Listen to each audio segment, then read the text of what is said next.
What is up, YouTube, Facebook, Twitter, Twitch, Apple, Spotify, and everyone tuned in on the Texas Sports Unfiltered app? Welcome in to another edition of Bucky and BK live on Texas Sports Unfiltered and on the free TSU app. Today is Wednesday, January 21st, 2026. And the Buck and I are with you for the next 2 hours. On today's show, the latest transfer portal rumbling surrounding Texas football, plus the final AP poll.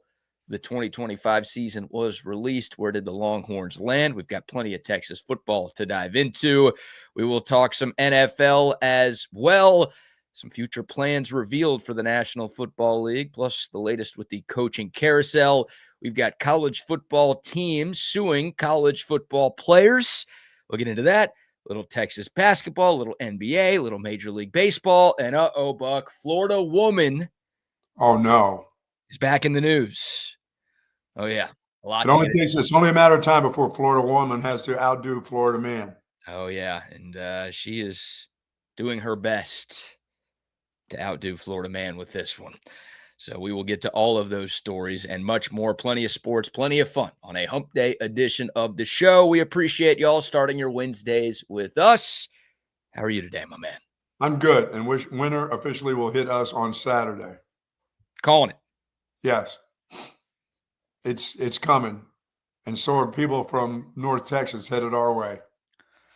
Yeah, they are headed as far away from North Texas as they can go.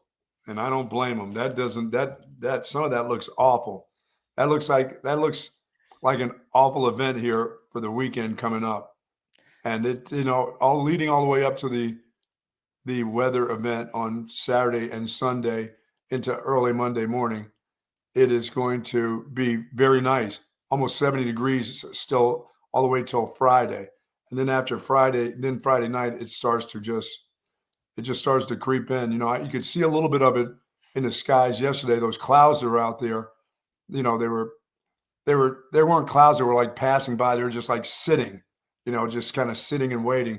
You get a little bit of that today, but it's still going to be warm over the next couple of days. So if you have preparation, like get your ass to the store now and not bother me when I'm trying to get there on Thursday and Friday. You know what I'm saying? Take your own advice. You should be going early. No, I'm a late guy, because I do a lot of Whole Foods shopping. That thing's open up at like 7 a.m. So I'm like one of the first in the door for that deal. But it's gonna get crowded here Thursday should start. People here will buy everything in sight. Yeah. There wouldn't be no toothpaste. They feel they're gonna be in their homes for a month. Which is absurd. Yes. It's just got a couple days. It's just Saturday, Sunday, partly Monday, and it'll all go away again. Yeah, the store's going to be a madhouse. I feel like this Friday is going to be like the day before Thanksgiving. Oh, for sure. At the grocery stores. Yeah, you're right. I'm getting stuff done today. I did a bunch of shopping yesterday. I mean, I just needed to go to the store, but I definitely bought a little bit more just with the anticipation of, all right, I'm not going to be able to go later in the week because it's just going to be a mob scene here. So no, I'm not. I took care of my stuff early. You should do the same. Yeah, I may do that. I've got today. Today seems like a day that I can get some stuff done. Get to maybe even go to Costco. You know things are happening if I'm going to Costco. Uh-oh. Oh yeah. Maybe hit the kiosks, get myself a couple meals while I'm there. Man, I love Costco and Sam's Club, like that whole concept, but I never go because I live alone. What am I going to do with 724 taquitos? What am I going to do with 72 paper towel rolls? I don't have space for that. It's going to last me 5 years.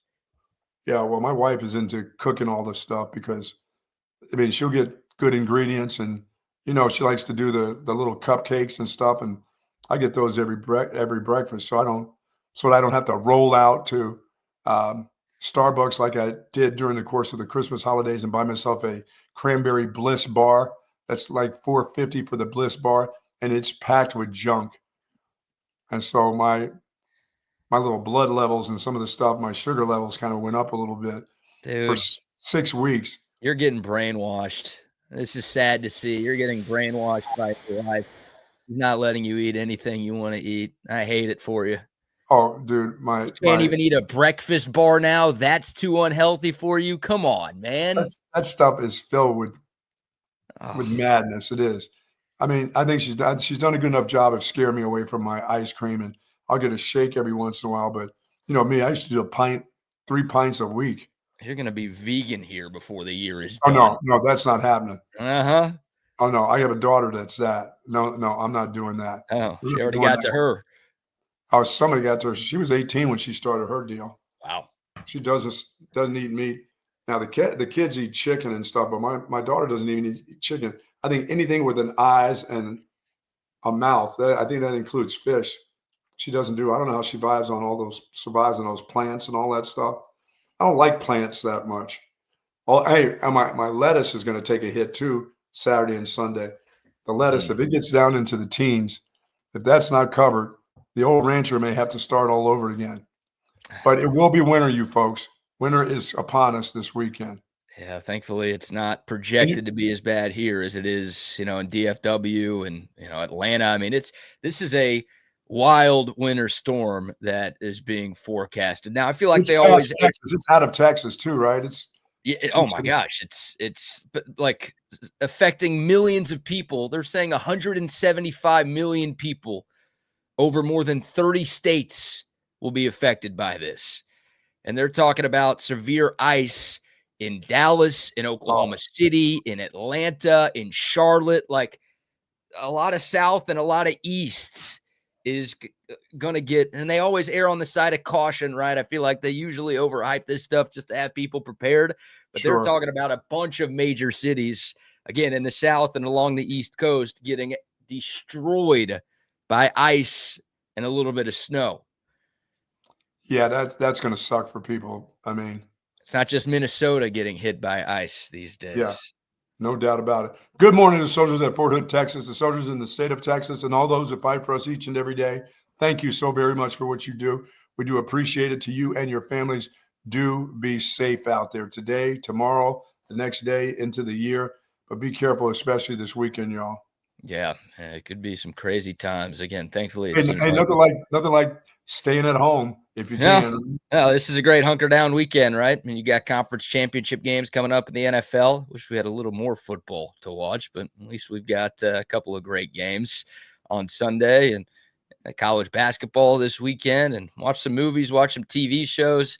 Call AV Consultations. Maybe if you pay him enough, he'll get you installed by this weekend. How's that? Maybe a little tough. I know Tom McKay and the crew, they're always pretty busy, but I'm sure he's got a price.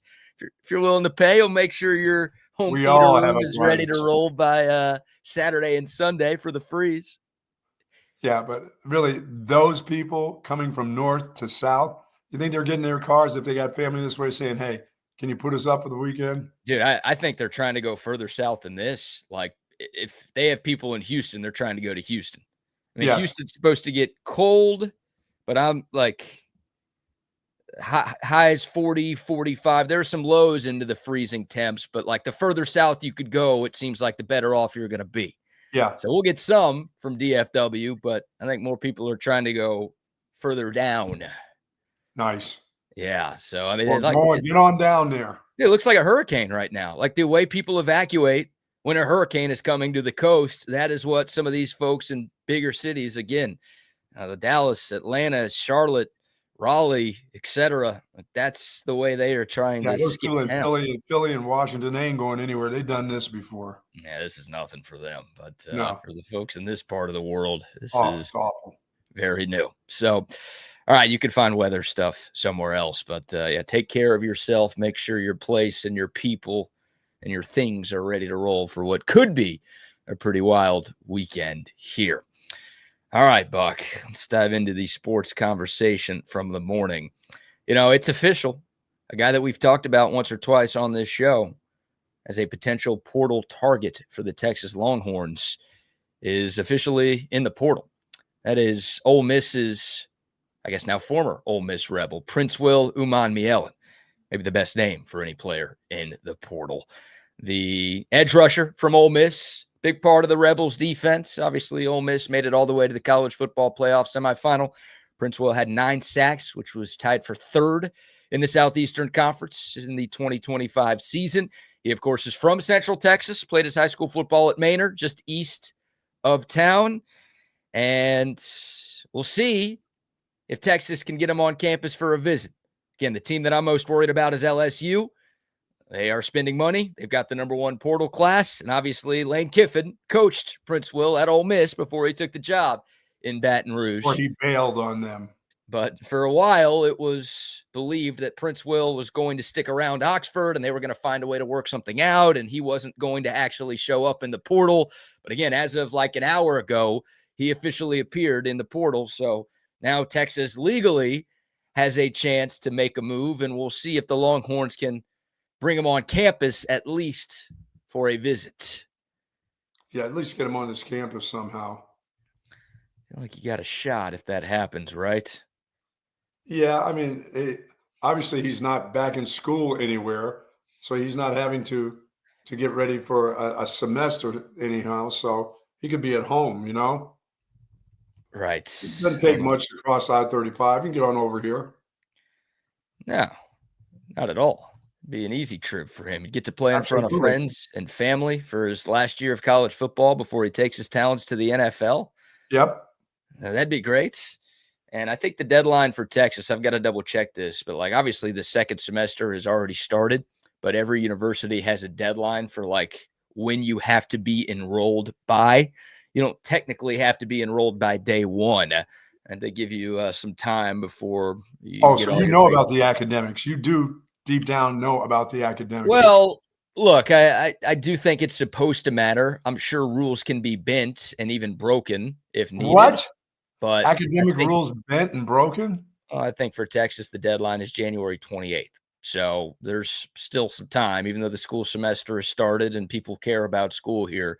To me, that's sort of the de facto deadline that Texas is supposed to have, not just with Prince Will, but with like anybody that they're trying to add from the portal. Because obviously there's hoops to jump through and more gymnastics you have to do if you're trying to get somebody enrolled beyond that final date that the school allows. So I think that's not just for Prince Will, and every school is different, right? Like I think LSU's is this Friday. I think LSU's is January 23rd. So Prince Will might have to make up his mind by then, and we might have an answer by the end of this week. And if it is LSU, then we will likely have our answer by the end of this week. Sure. So that's something to monitor. But I think for Texas, you know, in their perfect world, they want to get this entire portal class in and enrolled by that deadline. You know, I did see, BK, where the Big 12 will be having their championship game now on Friday night instead of that early Saturday morning. Remember that noon deal they have on? They're going to do it Friday nights. So we don't care. No. I still don't have to watch. So you're telling me? Yeah, that means that you can go do whatever you do on a Friday night. That's kind of interesting for the Big 12 to do that. No, like there's already a conference championship on Friday night, right? Yeah, we're trying to. I don't know why we're making way for Saturdays for some odd reason. Well, maybe more teams, more games. I know the Pac-10 or Pac-12 used to play their conference championship on Friday, and obviously that doesn't exist anymore. So maybe not. Maybe actually there is no big conference that plays on Friday because the SEC gets the Saturday afternoon window, and then the ACC. Right, it used to be the Pac-12 game. Then. So I guess the last year or two since the Pac-12 has dissipated, there's been no major conference on that Friday night, or to say the Big 12 is a major conference with a straight face. But I guess they're doing the opposite of Fox, right? Fox is all about big noon kickoff, right? They want that 11 a.m. Central Time window on Saturday. They don't want it. Like, give us the prime time, baby. That's right. And yeah, you got the Big 10 and the ACC typically played on Saturday nights. So yeah, they're going with Friday. All right, good for the Big 12. They got to do things like that to get people talking about them, right? I guess. No one else really cares about anything the Big 12 has going on except people in the Big 12. So all for the Big 12 is that people want to know how much Texas Tech is spending to try to get a championship. That's all they care about. They don't really. The rest of them, BYU, you know, nobody's really caring. We just want to know how many guys we can pilfer from those schools here. during portal time. That's all. It did take a first-team All-Big 12 running back with Raleek Brown coming in from Arizona State. Arizona State lost its quarterback, Sam Levitt, to LSU. How about that group? How about the losses they're taking on? Yeah, it's crazy. Kenny Dillingham signed an extension. Michigan was flirting with him for a little bit. Feels like one of those guys that maybe could have left for a better job if he really wanted to. I think he could have. There's something about him feeling like this is my program, having that, Matt Campbell attitude that won't work for very long. Well, it ended up working for Matt Campbell, didn't it? It worked for a long time because his teams continued to be good, but they just didn't have any lights at the stadium. Yeah, well, he got the Penn State job. That's what I mean. Yeah, I mean, he stuck around. He toughed it out. He was offered some pretty good jobs, including one from the Detroit Lions in the NFL. He turned them all down, and then he ended up getting offered about as good of a college job as you could ask for.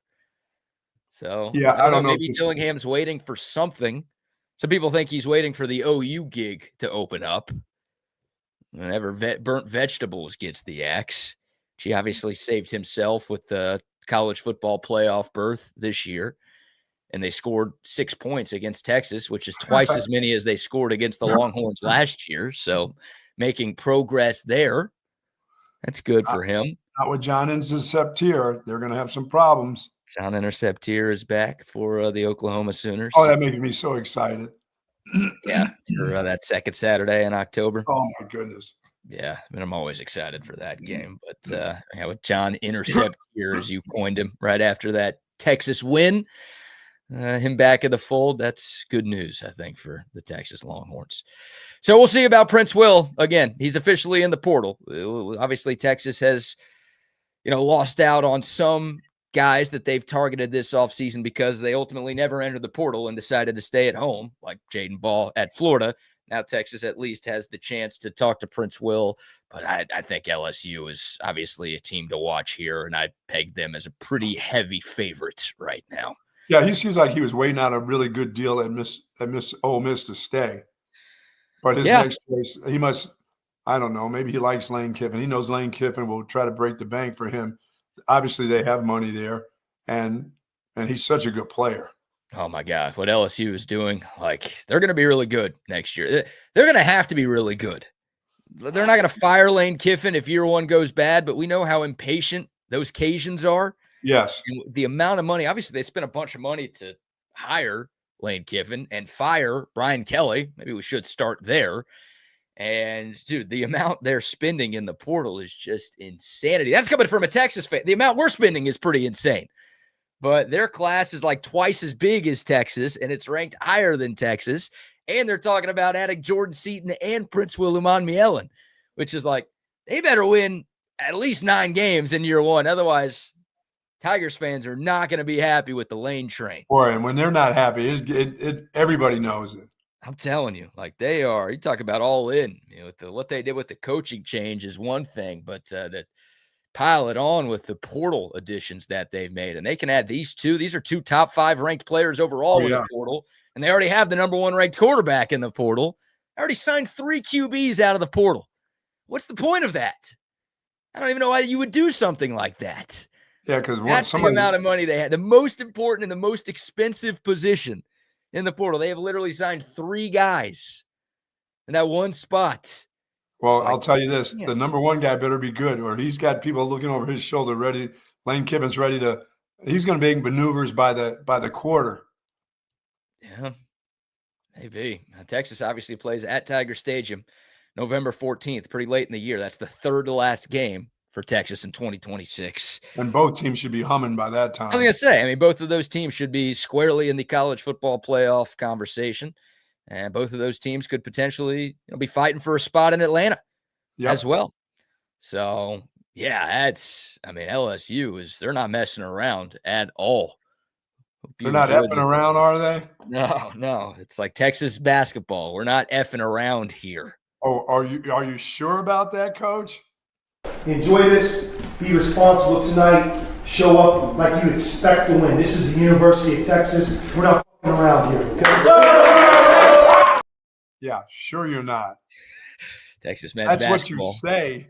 back at it tonight. We'll preview the Kentucky game a little bit later in the show. Well, that's what LSU football is right now. This is Louisiana State University, and we're not effing around here. Okay. So they're the team to watch again for Prince Will. I hope Texas can get him on campus. That'd be a huge pickup to pair him with Colin Simmons and have that as your edge room. Man. My God. I mean, that'd be the best duo on the defensive line in the entire sport. That's 2 potential first-round picks on the same defensive line right there. Whatever you have to do to get them, get them. Yeah, I don't know if Texas will even get the chance, but we'll see. We'll let you know if something drops this morning, or obviously throughout the course of the day. We will have you covered here on Texas Sports Unfiltered. But there's your latest rumblings from the portal. Still nothing yet in regards to Bray Lynch, the former Westlake Shap. We're trying to bring everybody home this offseason. We're trying to get you to come home, guys. That's all. Right. Yeah. So don't you like your family? If Prince Will goes to LSU, I guess he hates his family. I guess we have to start saying that, don't we? I just want to come home, see his fam, see his friends. It makes sense to me. Oh, come on, man. Bray Lynch from Westlake. Hey, you've been far away at Indiana. You already won a national championship. That's right. You're getting a ring. You get in a ring, come back home to Texas, got a chance to compete for another national championship. Obviously, if he stayed at Indiana, I think he would too. But, oh, man, don't you love your family? Are you declaring Indiana worthy of being back in the national championship hunt back to back years? How can you not? Oh, I do. Just Google me. Hey, I win every place I go. And his 2 years in Indiana, all he's done is won. He's 27-2? Yes. 2 seasons in Bloomington, that being all he does is win. All he does is win. Yeah, it's pretty simple. I win. Google me. Yeah. Just Google me, baby. Yeah, I'm telling you. So, no, look, Indiana's really good. They're going to be a factor. And, right now they're still in the honeymoon phase for, I think, a lot of college football fans of like, oh, what a great story. But here in the not too distant future, it's going to turn into, all right, I'm ready for them to be awful again. I want that to be now after this year. You're done. Mendoza's done. Little Mendoza has left the program too. Right. Little Mendoza's left. He's going to Georgia Tech. Maybe put a feature. He's going to sit where he can go sit on the bench there. I don't know. I mean, Georgia Tech, Haynes King is finally gone. He finally has to leave. Yeah. After 15 years of college football, it's time for him to go too. You don't have to go home, but you can't stay here. Yeah. And apparently Georgia Tech's backup also transferred this offseason. So little Mendoza, I think Alberto is his name. He's got a shot to compete for that starting gig in the ATL, which I might go ahead and put a little futures bet on the Ramblin' Wreck. Don't even do that. Don't try to go with the flow there. That's a waste of money. Come on, man. I don't know. Probably said that about Indiana last year with Fernando. 100-1. By the way, Fernando Mendoza has already updated his LinkedIn page to include the national championship MVP under his honors and awards section. This guy's every other Indiana player is like partying, drinking, celebrating. You got Fernando Mendoza over here updating his LinkedIn page. Like the guy who doesn't need one because he's about to be the number 1 pick in the NFL draft. He's spending all of his time on his LinkedIn, making sure he's got to update his profile. Keep that profile updated. It's unbelievable. This guy is ridiculous. So, but yeah, Indiana, they're getting a bunch of good transfers now. They're getting good recruits, and they're winning the games, and they're taking away titles from other people. That honeymoon phase, again, it's going to dwindle pretty quick. But there it is. Somebody said that Florida's wide receiver is at LSU now. Dallas Wilson? Oh, yeah. Yeah, not the no, I thought Dallas Wilson stayed. Yeah, Dallas Wilson stayed. Okay. Don't believe everything you read. No, only if it's on Google. Yeah, Dallas Wilson. Texas will have to see Dallas Wilson because the Longhorns will be playing against Florida this year. Right. I thought he was the young guy who stayed with them. You know who $5 deal is talking about? Who's that? That's Eugene Wilson. a.k.a. Trey Wilson. They had two Wilsons. Oh, that's right. At wide receiver on Florida. Dallas Wilson was the stud freshman who torched Texas. Yeah, he's there. He's still that guy's sticking around Florida. The other Wilson, the not as good Wilson, but still good Wilson. Wilson. Yeah, that's the Wilson. It's the one who's really good is staying. He doesn't know who's throwing balls to him, but he's going to stick around anyway, right? Right. He's sticking around there, Jaden Ball. I mean, they paid a lot of their guys to not leave under first-year head coach John Summerall. So, which sucks because Texas wanted a few of those guys. No kidding. Some of those dudes around here, but hey, that's all right. The Longhorns are making out okay in the transfer portal, I would say. Just find me a guard, please. Find me a guard. That's what we're looking for. Bray Lynch is the top of my name right now. And again, there could be more names pop up into the portal. I feel like today is the last day we will see non-Indiana and Miami names show up. Again, because of that 2 business day rule that somehow has extended the deadline for teams to enter players into the portal to today, even though the deadline was supposed to be Friday. Don't ask. It doesn't make sense to me either. But today we might see some more names. And then again, if any Indiana or Miami player wants to enter, then they'll have some time. And let us not forget National Signing Day. Yeah, back in December? No. February 4th. What? Yeah, the official National Signing Day, not the early signees, but the real national, when people will be running all over the place. Coaches will be on the phones getting those recruits. The last bit of recruits that are out there. Do you want to talk about dinosaurs next? I mean, give me something that matters. Give me something that matters here in 2026, Wait a please. minute, that matters. National Signing Day, people will be talking about it all over the country. Will they? Shouldn't they? I don't know. I don't think so. There are no players available. Looked this up yesterday. Of the top 200 players in the high school recruiting class of 2026, there are 0 players who are unsigned. And all of them signed in December. And most of them are already enrolled on campus. Now, Texas signed 23 guys in December. 22 of them are already taking classes at UT. The other one will be here in the summer. Well, then can we make that a national day of, if you decide you're in the transfer portal and you want to leave again, you can, without contractual obligations to your university, to anybody. You can just say, hey, I'm out of here. Look, I don't care about school, so it's fine with me. If someone wants to commit and sign with Texas 2 weeks from today. But, yeah, there's not going to be a lot of buzz out of the high school ranks with that day. I mean, there hasn't been the last couple of years, but it continues to trend in the wrong direction. Yes, it does. It is. There is no buzz. I have not heard, and I haven't even looked. Like, the news usually finds me, right? I have not heard anything about Texas going after any more high school kids in 2026. They're obviously trending away from that with the way they're attacking the portal and letting these younger guys go. Sure. Right? I don't know, maybe they'll add some random 2-star or 3-star just to add some more bodies to the team. Somebody from Anderson decides to come to Texas. Yeah, somebody like that. Some Jewish guy from Anderson decides to go to Texas. But if you're looking for like 4 or 5-star to, oh my God, what a great late ad for Texas in high school. No way, huh? That ain't happening anymore. I'm going to say somebody's going to have one or two. Somebody will end up being pretty good players for them. Yeah, I guess maybe. Some guy that didn't get the stars shot all over them. You know what I'm saying? They're just a really good football player. It turns out hard worker ends up being pretty good and say, hey, I signed on February 4th, when everybody else was signing early, and look at where I am now. I got to ask Jordan about that, right? Because he'll know which guys are still out there and if anybody is going after any marquee player here. But there's nobody's dad who told him, no, you're going to hang in there until February 4th. You're going to watch all the madness in front of you, and then you're going to sign with somebody. And then the kid's going to look at the dad and go, hey, I got nowhere to go. Everybody's signed. Thanks, Dad. Nice advice. Yeah. Well, there's a lot of that happening in the transfer portal right now where, sure, you don't have to do anything to be an agent in college football. Like, you don't have to be licensed. You don't have to be insured. You don't have to take any classes, go through any Nope. schooling.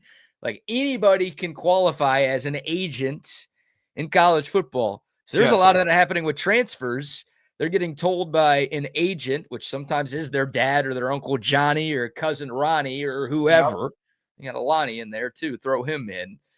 And they're being told, like, no, I'll get you some more money. Just hit the portal. And then they're ending up with nowhere to go. Absolutely nowhere. They're just stuck.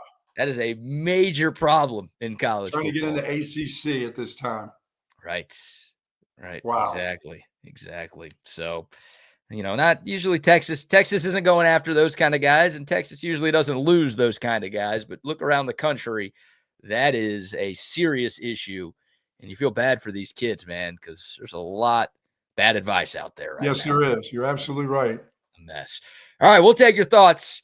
More transfer portal conversation. Also, I want to get to, Buck, I have 4 big takeaways from Monday night's national title. Okay. 4 things that I learned watching that game that, like, Texas has to do better. If they want to be playing in that game next year, which they do, and we all want them to as well, 4 things that they need to improve on to really be in the mix to win it all next January. But before that, how about our first round of sponsor shout-outs? Folks, my back needed to have great support, and for a lot of years, I did not have that after I had thoracic back surgery. Then I found my friends over at Relax the Back, and my back couldn't be happier. Zero gravity recliners, select massage chairs. They've got it all the different kind of accessories that you'll need for your lumbar, your hips, your neck, your shoulders.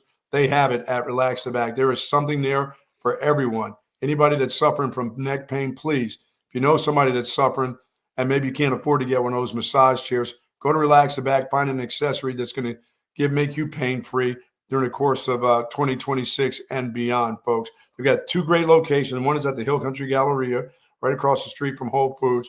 And the other one is it's in North Austin at the Gateway Shopping Center, right across the street from the Container Store.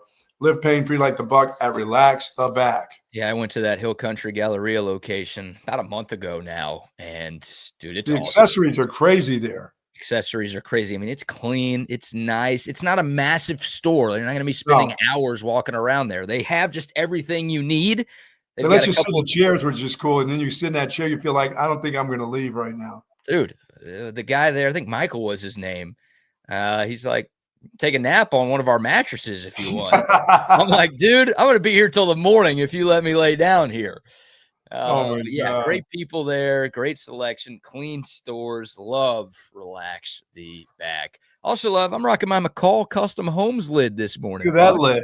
Check this guy out. Shout out to Mike and the gang at McCall Custom Homes for hooking me up with this one. But more importantly, shout out to McCall Custom Homes for what they do to homes here in Central Texas. If you want to start from scratch, they're custom home builders. They can do that for you. But also, if you like your current space, but you want to just make it a little better, kitchen remodel, bathroom renovation. Maybe you've got a growing family. You want to add on to your current home, and you don't want to deal with all of the craziness of buying and selling right now. Well, hit our friends up at McCall Custom Homes. Again, tons of experience here in Central Texas. It's a father-son team with more than 40 years of experience.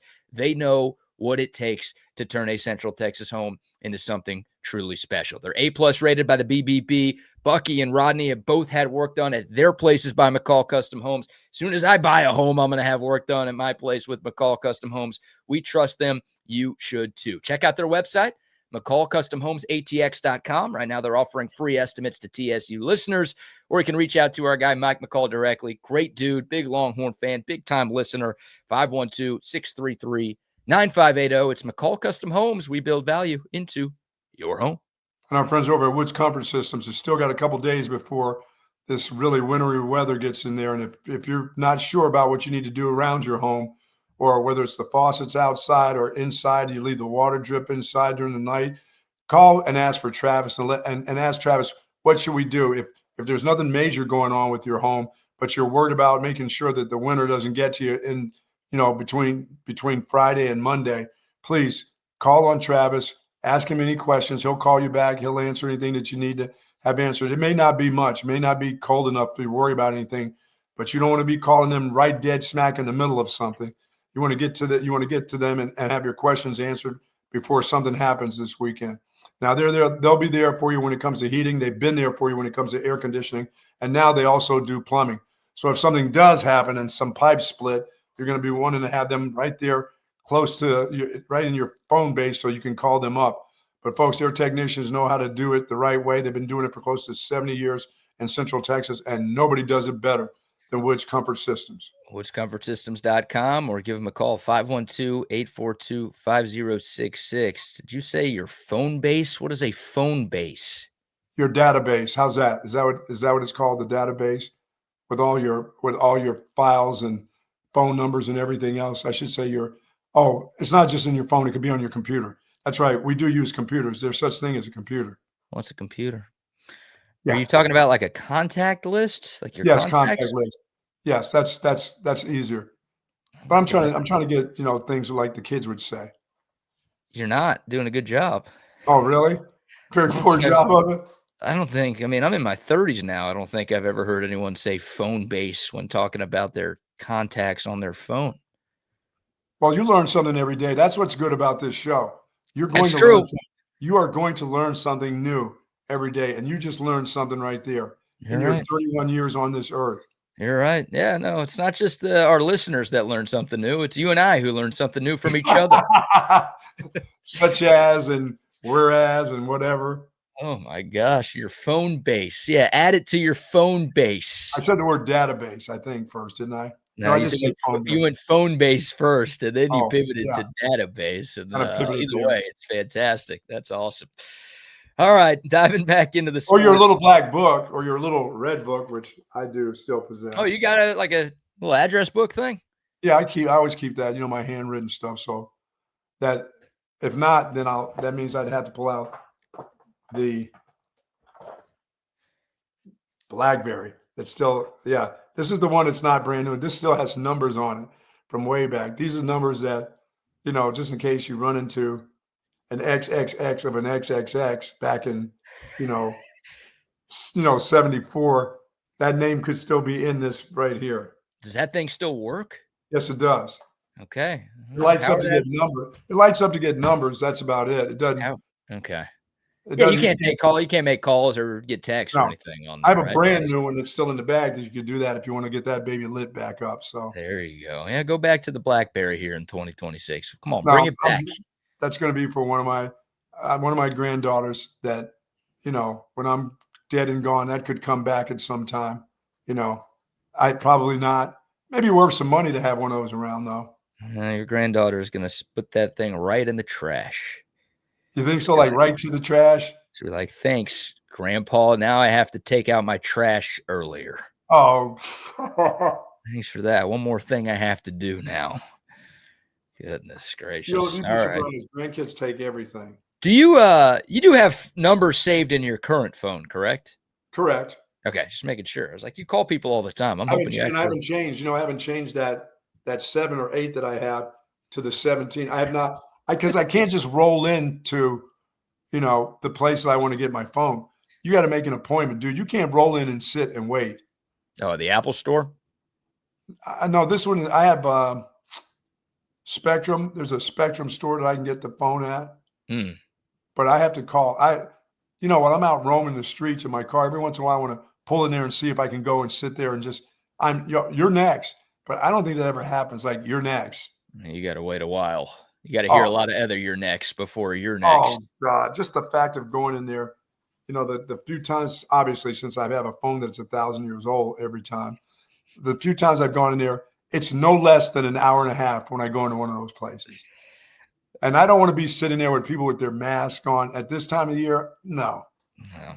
Well, make an appointment. Sneezing. Yeah, I'm going to make an appointment. What do you need help putting contacts into your phone? No, I need a new phone. But remember, the phone company has said, my wife has told me, your phone does not have security right now. It's going to become obsolete, where it's just one day you're going to pick it up to try, and it's not going to ring. It's just not going to work.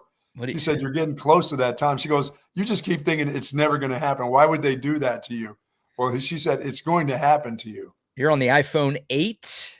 Yeah, I'm at 8, yes. It's impressive that thing still works, honestly. See, that's what I'm saying. She said, eventually, it's just not going to hold anything. She said it has no security to it. I'm like, what needs to be secure in there? I don't keep any code numbers. I always have to ask her for the numbers Right. You Oh know, my God. Yeah, you do not know a password. It's the funniest thing.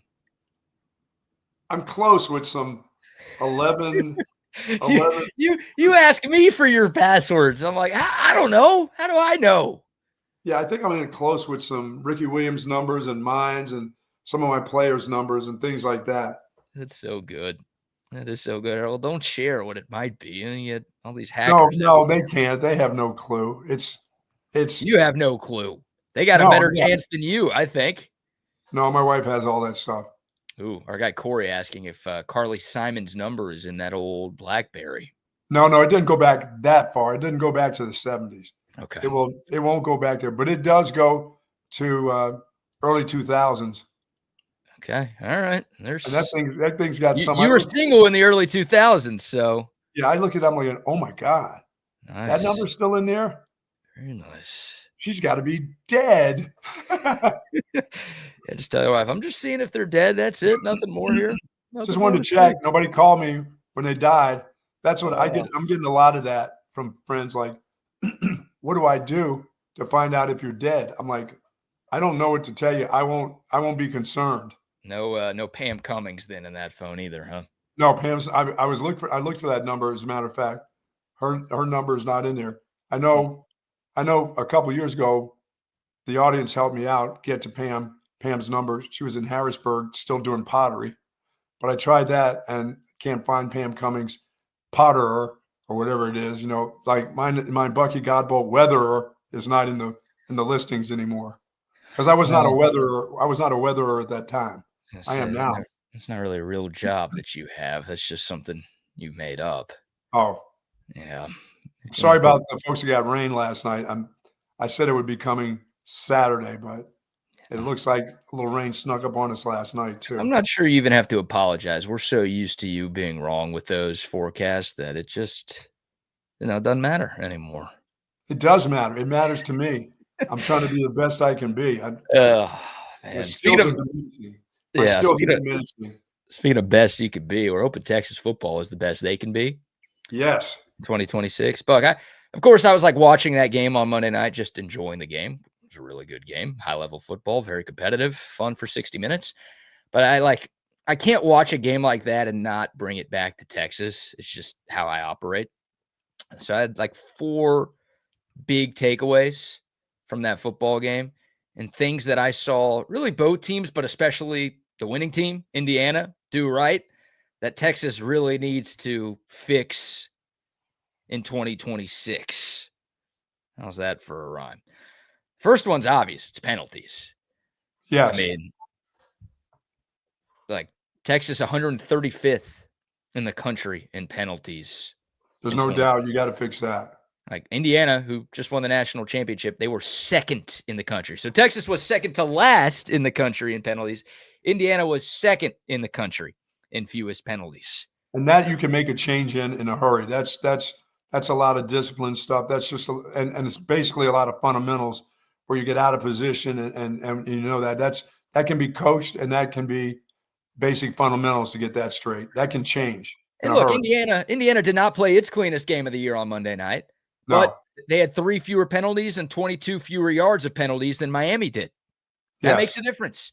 And look at Indiana's first touchdown drive, the one touchdown either team scored in the first half. Miami had them dead to rights twice. There was a 3rd and 6 and the 3rd and 13. You got a PI and an offsides that gave Indiana some lifelines. They ended up scoring a touchdown on a drive that should have ended in a punt.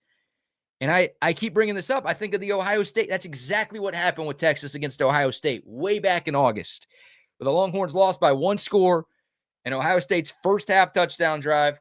Texas had them dead to rights twice. They had 2 third-down penalties on defense, kept the drive alive. Ultimately, the difference in the football game. Championship teams do not take a gun, point it down to their foot, and shoot over and over. Right. And that's what Texas did all of this year. So they're disciplined, man. They are disciplined. That's what Indiana has been. Texas has not been that the last 3 years. It was the worst we've ever seen around here in 20. Yeah, I mean that alone can help you win 2 games. Agreed. So that was number 1. Second one, I mean, you're going to love this. Physical running still matters. Yeah, I mean, the physicality of the game itself for me, that was besides the penalties, those are the two things I took away. Your team on both Texas has been a physical defensive team for the last 3 years. I've still thought that this team, I didn't know how they could continue to do it. Losing the kind of players they were losing every year on defense. I still think for the last 3 years they've been a really physical team. Offensively, I think they took a step back this year. I thought they were. I'm not going to say real soft. I just don't think they were as talented because of the offensive line. So they became more of a finesse team than anything. They just didn't run hard downhill. They didn't have that type of runner anyway. They didn't have those type of blockers. Yeah. There was a real separation between Indiana, Miami, and Texas with all three teams. That's why just that alone would have gotten Texas beat by 2 touchdowns between any one of those two teams, I thought. Just the physicality. Yeah, Texas didn't have enough of that this year. And part of the reason why Will Muschamp is coming back to coach the defense. Yes. And it's part of the reason why people wanted more changes made to the offensive staff. Yeah, I mean, Texas looked more like what Miami was doing in the first half, backing away from the cornerbacks. They were playing just catch. Mendoza and his wide receivers were just playing catch on 5-yard outs because nobody would get in anybody's face. Right. They were too afraid. Once Miami realized they could literally interfere on every single pass play, they're like, no, let's go ahead and play physical here. But, yeah, I mean, look, just in running, and obviously this has to do with the offensive line. Like, Mark Fletcher's huge. Mark Fletcher's 6'2", 225. Yes. But Indiana's 2 running backs, I mean, they're 205. Yeah, they are. They're not tiny, but they're not like Derrick Henry out there. No, they're not. And those dudes, it felt like to me, Buck, you're the expert on this, but like they were always falling forward. They were turning 2 yards into 4, 4 into 6. Like they were lowering shoulders. Every carry had intent for them. Yeah. I mean, the guys were physical. When they hit the hole, even if there wasn't a hole, somebody was moving the other way. Somebody was moving. They were always moving forward. They didn't pile them up like you'd seen some of the games where Miami would get a guy and just shove him down to the ground. Those guys from Indiana moved forward. And Fletcher, that dude was always moving forward. Yeah. I mean, there weren't many hits on him. You had to gang tackle him. Like I said, if you stick your arm out, that guy will break your arm. Right. That guy's a freaking linebacker out there. Yes, he is. He's a monster. But yeah, I don't know. I was just impressed. Like Indiana, they brought the fight to a Miami front seven that wants to be physical. And those 2 running backs, who again aren't that big. One of them's like 5'11", 205. The other one's like 6 foot 205. Yeah, Smothers is like that. They brought it. So physicality, Buck, it's not just about size. No, it isn't. It's about mindset. Yeah, it's a mindset. It's an attitude you have. Okay, I don't need much of a hole, but if I'm one-on-one with you as a linebacker, you're going to hit me from the side. I'm going to carry you for 2 yards. That's just the way it is. Yeah. There's not going to be where I get no gain on the play. And that's the hope, is that the 2 guys Texas brought in, right, Hollywood Smothers and Raleek Brown, again, they're also not the biggest backs in the world. Heck, they're a little smaller than the 2 guys Indiana had. Yeah, the thing I like about the one kid from Arizona State is the fact that he can set you up to get you to, if you're out of position, he can bounce out. He's got that kind of speed where he can get to the outside. It's been Texas haven't had a lot of guys. They like to run things between the tackles. Let's go. Very many play, not very many. I mean, I saw a couple toss sweeps in that game, and you don't see that in, NFL, college football. You don't see much of that in high school football, where you just flat out have your tackle hold up against a defensive end. I mean, and your back, if you don't get a good hit on them, still gets 3 or 4 yards on a toss. They don't run toss sweep that much anymore. That whole USC shit, that's come and gone. Yeah. It's always now it looks like double teams. We need to double team. Too many individuals are too good to block one-on-one. So, but if you're a good back, you can still make it happen. And this kid from Arizona State knows how to set you up, that if you're off balance on the outside, he's got enough speed to get around you and get 6 or 7 yards before you get to him. I'm looking for guys who can create yards out of nothing, right? Yeah, If a play isn't perfectly blocked, they could still turn it into a positive gain. That's the Indiana group. Those are the 2 teams that you saw, yes. I felt like Trey Wisner did that against Oklahoma and A&M. Yes. I don't really feel like Texas had that in their other 10 games during the regular season. Yeah, So he did it. He did it on. There's a lot of occasions he did all the things that you talk about. As a smallish runner, he can do those things. There just wasn't enough holes, like real holes, where he could have done I more. agree. But like there was also you look at his numbers compared to everybody else. His yards after contact numbers were not up to par. His broken tackle rate was not that good. Like, yes, the offensive line was horrible, but Texas didn't have a difference maker at running back who could help out. Yeah, that's the kind of runner that they had at Florida. That's the number one guy everybody wanted. That's what There's he plenty did. of those. Indiana had some of that. Like, Yeah, there are plenty of backs who are like that, and Texas usually has one. you're I just right. don't think they did. So you were talking about that a lot. Like, you're not getting enough from your running back. So the hope is the two guys you brought in can do that. I mean, staying on schedule is huge, right? You picking up 3, 4, 5 yards on a first down run, that makes a difference. And Indiana was able to do that. At least give me three. At least give me three and Oh, a yeah. half. Indiana was able to do. They had the ball for 36 minutes in that game on Monday. Like, neither of their running backs put up crazy stats. One guy, 17 carries, 79 yards. The other, 19 for 60. But they were able to do enough to stay ahead of schedule. Yeah, you and I are talking about trying to get guys to give you 120 yards total in a game from including your quarterback. Right. I mean, I'll take that. Texas had one guy go for over 100 yards in the regular season this year. No, that has to be fixed. I mean, that's something that I can take off the offensive line. I mean, if I'm the running back coach, I'm all over my guys about, that hole wasn't there, but there was a crease there that with your power and the velocity you run with, we can get 4 yards out of that. Don't look at me and say, oh, there's not a hole there. No, you make that hole. Yeah. No, they didn't have very much of that. I just thought the linemen when they got to this point of here, the contact part, it was always nothing ever happened from that point on. It never went this way. If anything, it stayed here or slightly went back this way. It never went there. You never saw real live double teams. Now you did against Michigan. You did. Right. Well, it's collective. It's collective, right? I mean, takes a village to have your worst rushing offense in 81 years. Yes, it does. It was underwhelming running back play and very underwhelming offensive line play too.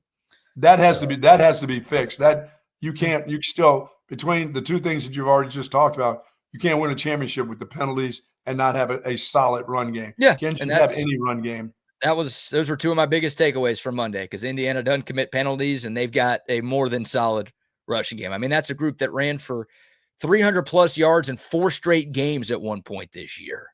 I think they had 6 total 300-yard rushing games this year. Wow. And that's it. Texas was nowhere close to having one of those. So you'd like to have that here. Yeah, and I see people on the text line, as we've been talking about who you need in the portal and everything else. And I think their overwhelming was we need to have draft choices on the offensive line, up and down, not just the left tackle, but we need guys that people want as a guard, that want as a center. It's been kind of a lot of that I've noticed on the text line. They just have said, I keep thinking about these other positions. Oh no, there's a need here and that. But the number one thing is this offensive line and this offensive line coach have to get their shit together. 100%. 100%, because that not only affects the running game, but it impacts Arch Manning in the passing game too. And the team, and you got to control the clock. You got to be able to control the clock with your offense.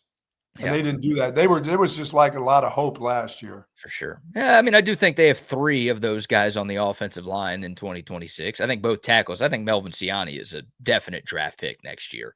And he's a guy who's openly talking about, at least tweeting about, wanting to be a first-round pick next year.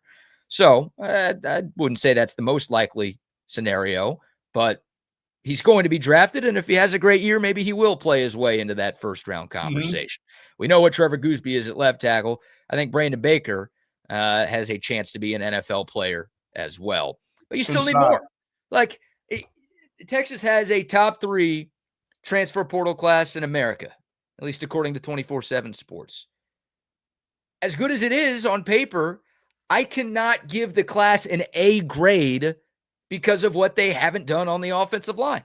Again, Melvin Siani's great. That's a nice pickup.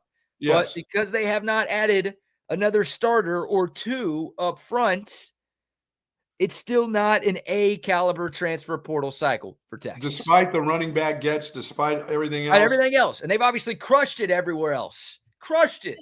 But the biggest need that they had, ask any Texas fan, the biggest need that they had was offensive line, and they haven't done enough there.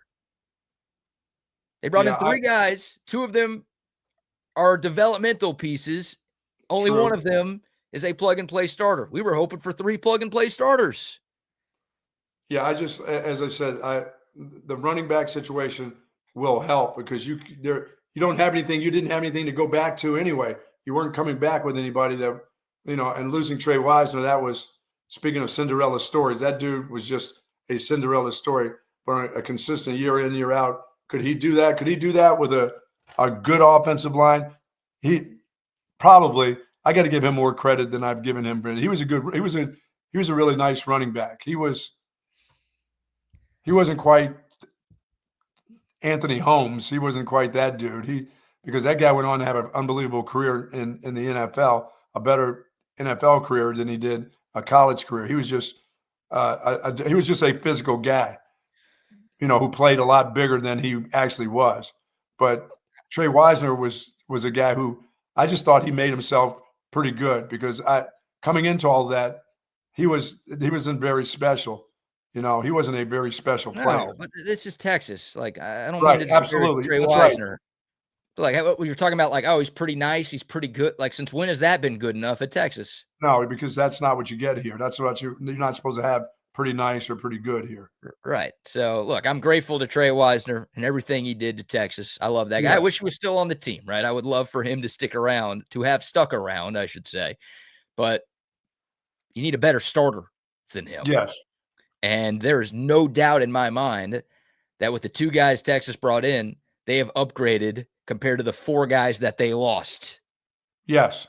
So Oh, I'll for give them sure. a ton of credit for that. So, yeah, that's one half of the run game. They fixed the running back. They did about as good as you could do. 2 top 5 running backs out of the portal, 2 guys who were first team all conference last year. Like, you can't do any better than that.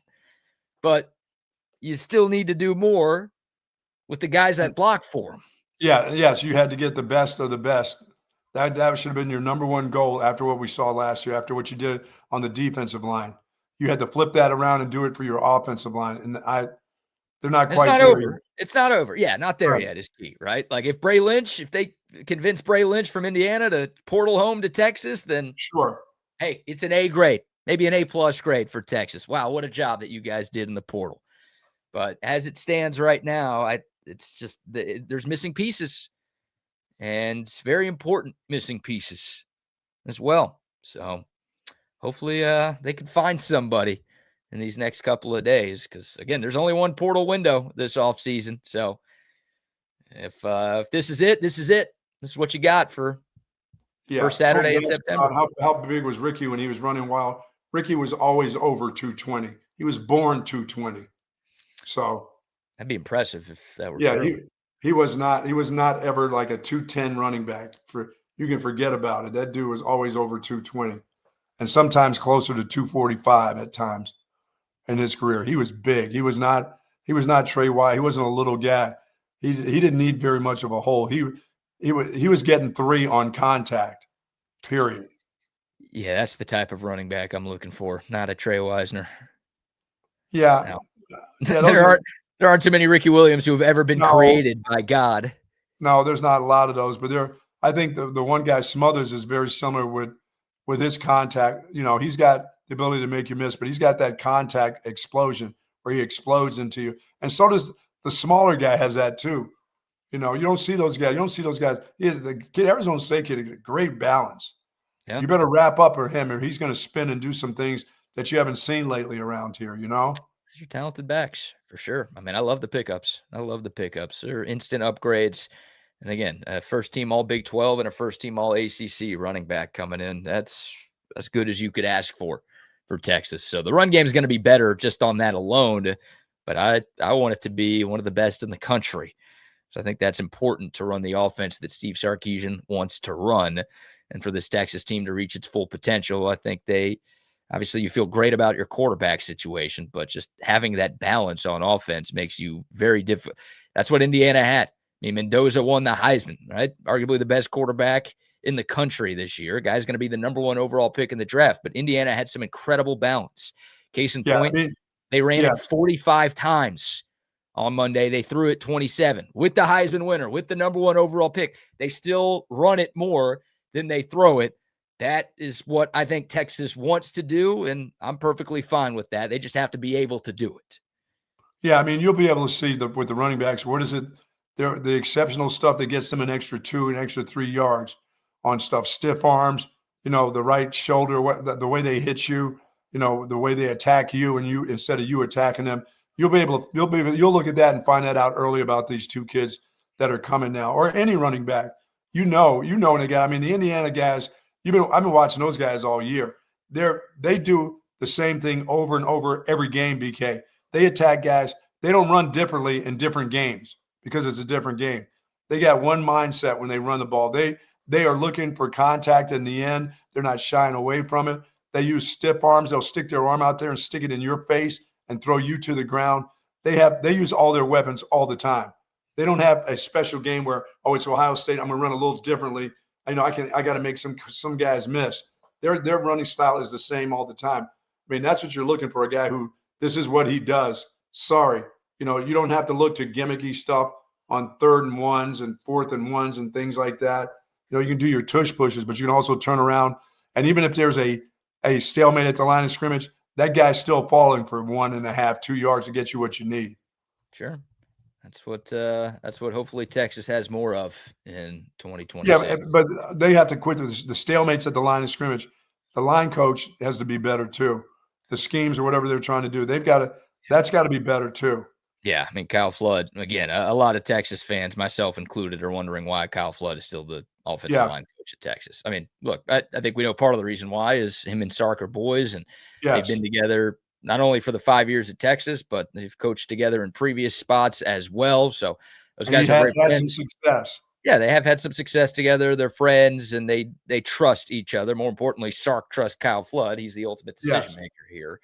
But Texas did not recruit very well from the high school ranks on the offensive line this year. They have not recruited super well from the transfer portal ranks on the offensive line. And again, obviously the on-field play or lack thereof speaks for itself from what we saw in 2025. So it's a big year. That change isn't going to be made regardless of how many Texas fans want it to be made. Like, the staff that you have now is the staff that you'll have going into next fall. Absolutely. So Kyle Flood, I think, should be coaching for his job next year.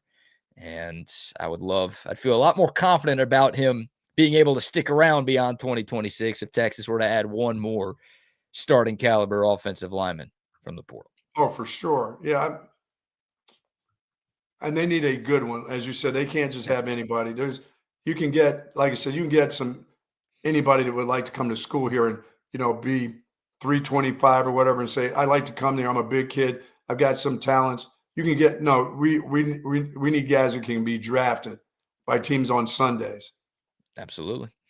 All right, we'll take your thoughts. The Dakota text line, 512-222-9328. I'll get to my 2 other big takeaways from Monday night's game and things that Texas needs to clean up to be in the mix for a national title next year. But before we dive back in, how about another round of sponsor shout-outs? Said our friends over at Sue Patrick's, of course. Love Sue Patrick. I was there the other day. Got my lid on right there. They got look at that thing. Look at that monstrosity on the top of your head. Come on. I love it. But they've got everything that you're looking for, an incredible selection of Longhorn apparables. Of course, they've got collectibles. They got accessories. They got everything that you're looking for over at Sue Patrick. 5222 Burnett Road. What you're really looking for is a nice parking space where I don't have to walk 3 blocks, or I don't have to pay to park. That's even worse. Up there on that side of town, there's no paying to park. You just find a nice spot, and they've got it right at Sue Patrick. Men's and women's clothing in all sizes, hats, T-shirts. They've got their hoodies there. They only got the winter jackets. Look out for this weekend. Go by Sue Patrick, pick up a nice Longhorn leather jacket. They've got those, BK, that are solid with hoodies to them too. Yeah. I love the hoodies that Jay has come up with over at Sue Patrick. Online orders, $59 or more, free curbside pickup. And as I said, plenty of parking space at 5222 Burnett Road and the Jellycats. If you're going to be traveling, which probably won't do anytime this weekend. But during the spring months, you need luggage. They've got that. Plus, you need to have a jelly cat as a friendly reminder that somebody loves you on a plane. I'm going to have a jelly cat that I'm going to take with me on my trips from now on. Instead of wearing a mask, I'm going to hold a jelly cat on my face. How does that work? Oh, they're all fuzzy and warm. Just stick it on your face. They've got little purses. You can have a purse with a jelly cat, open it up and stick your stuff inside. I may use that as a carry-on. You're not talking about any like germ protection. You're just talking about putting a stuffed animal to your face as a 70-year-old man. Yes.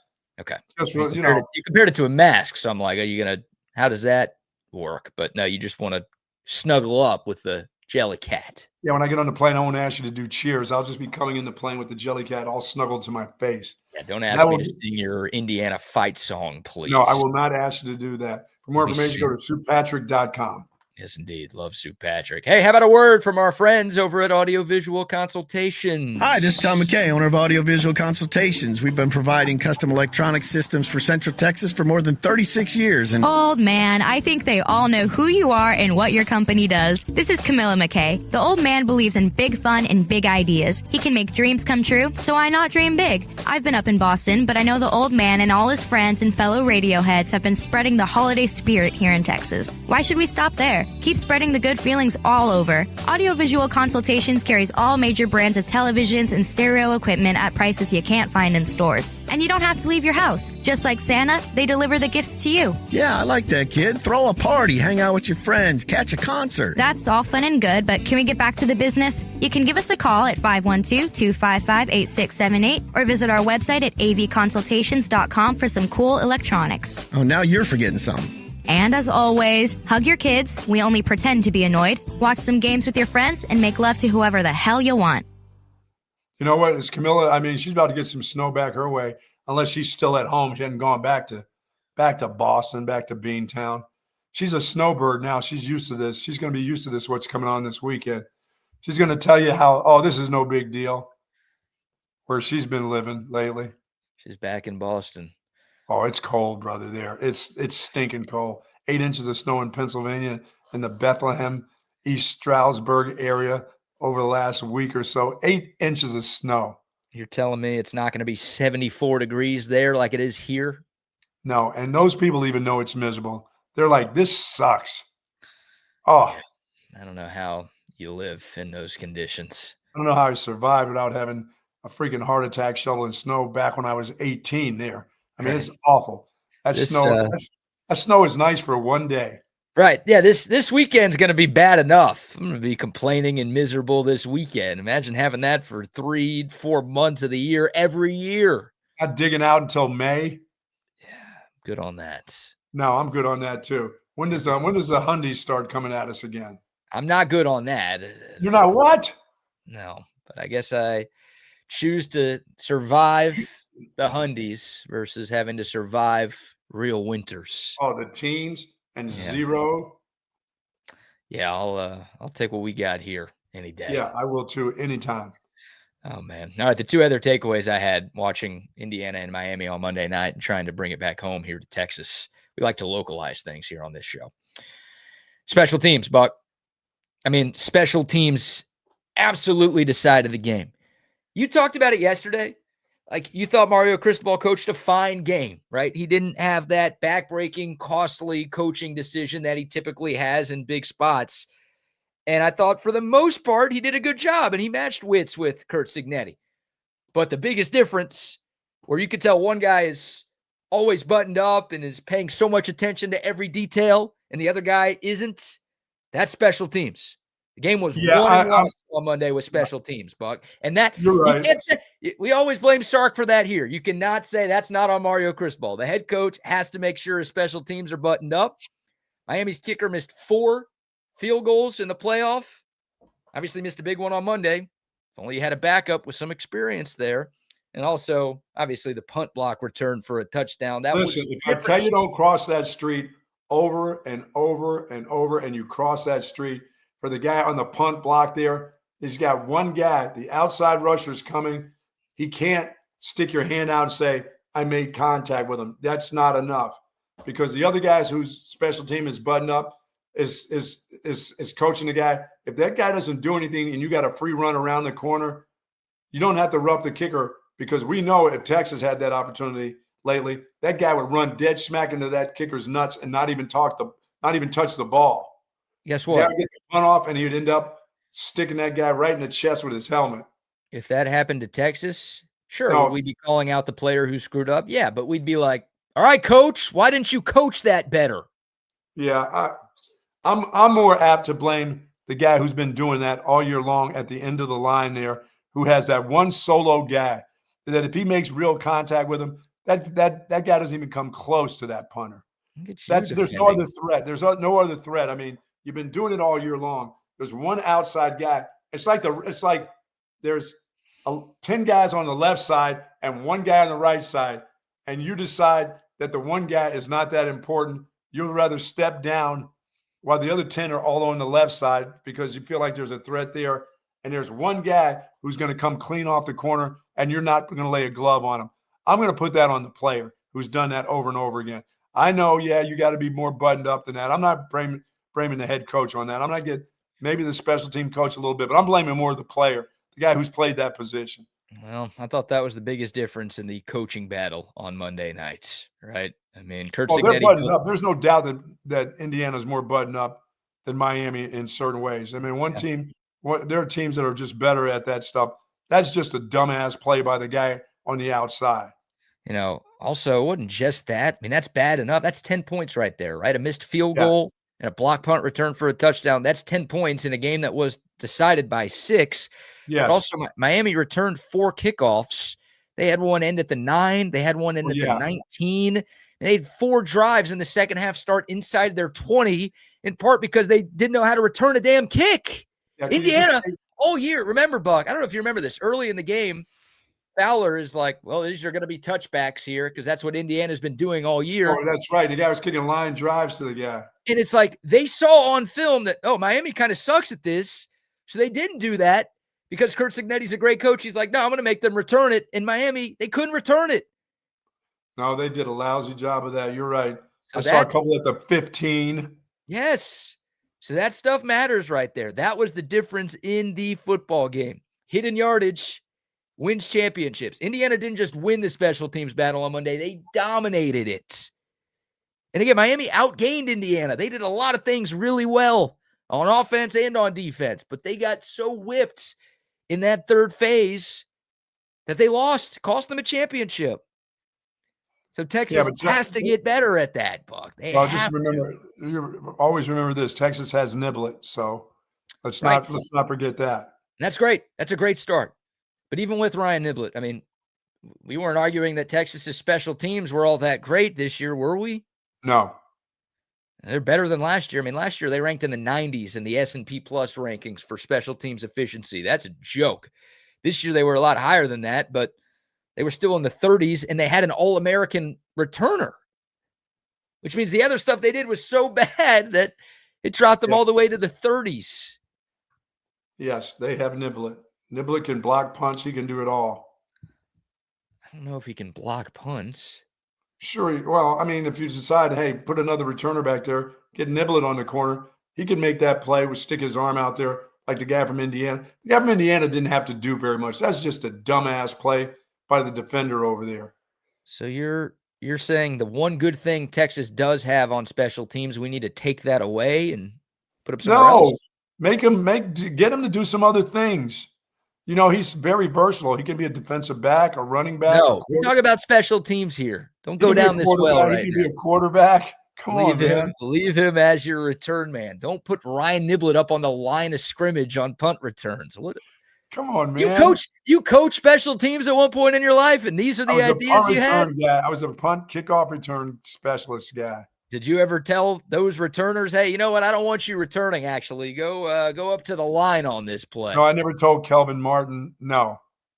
I never said you're not good enough to return the punts for Boston College or the Dallas Cowboys. And I never said that to Kmart. No. Yeah, and it worked out. So let's not do that with Ryan Niblet, please. There's only one mistake I made is I made my rookie of the year for the Miami Dolphins, the kickoff returner and the opener. And they almost took his face off. as he returned the opening. He was my starting running back. I put him in as the starting kickoff returner too, which always is a dumb thing, I believe. But at the time, I was a young coach trying to make my way into college football and saying, oh, no, he makes people miss. And then as he's laying on the turf there in the opening kickoff, the head coach is looking at me and going, that was a wonderful decision you had me do. Wonderful decision. Now who's going to play running back?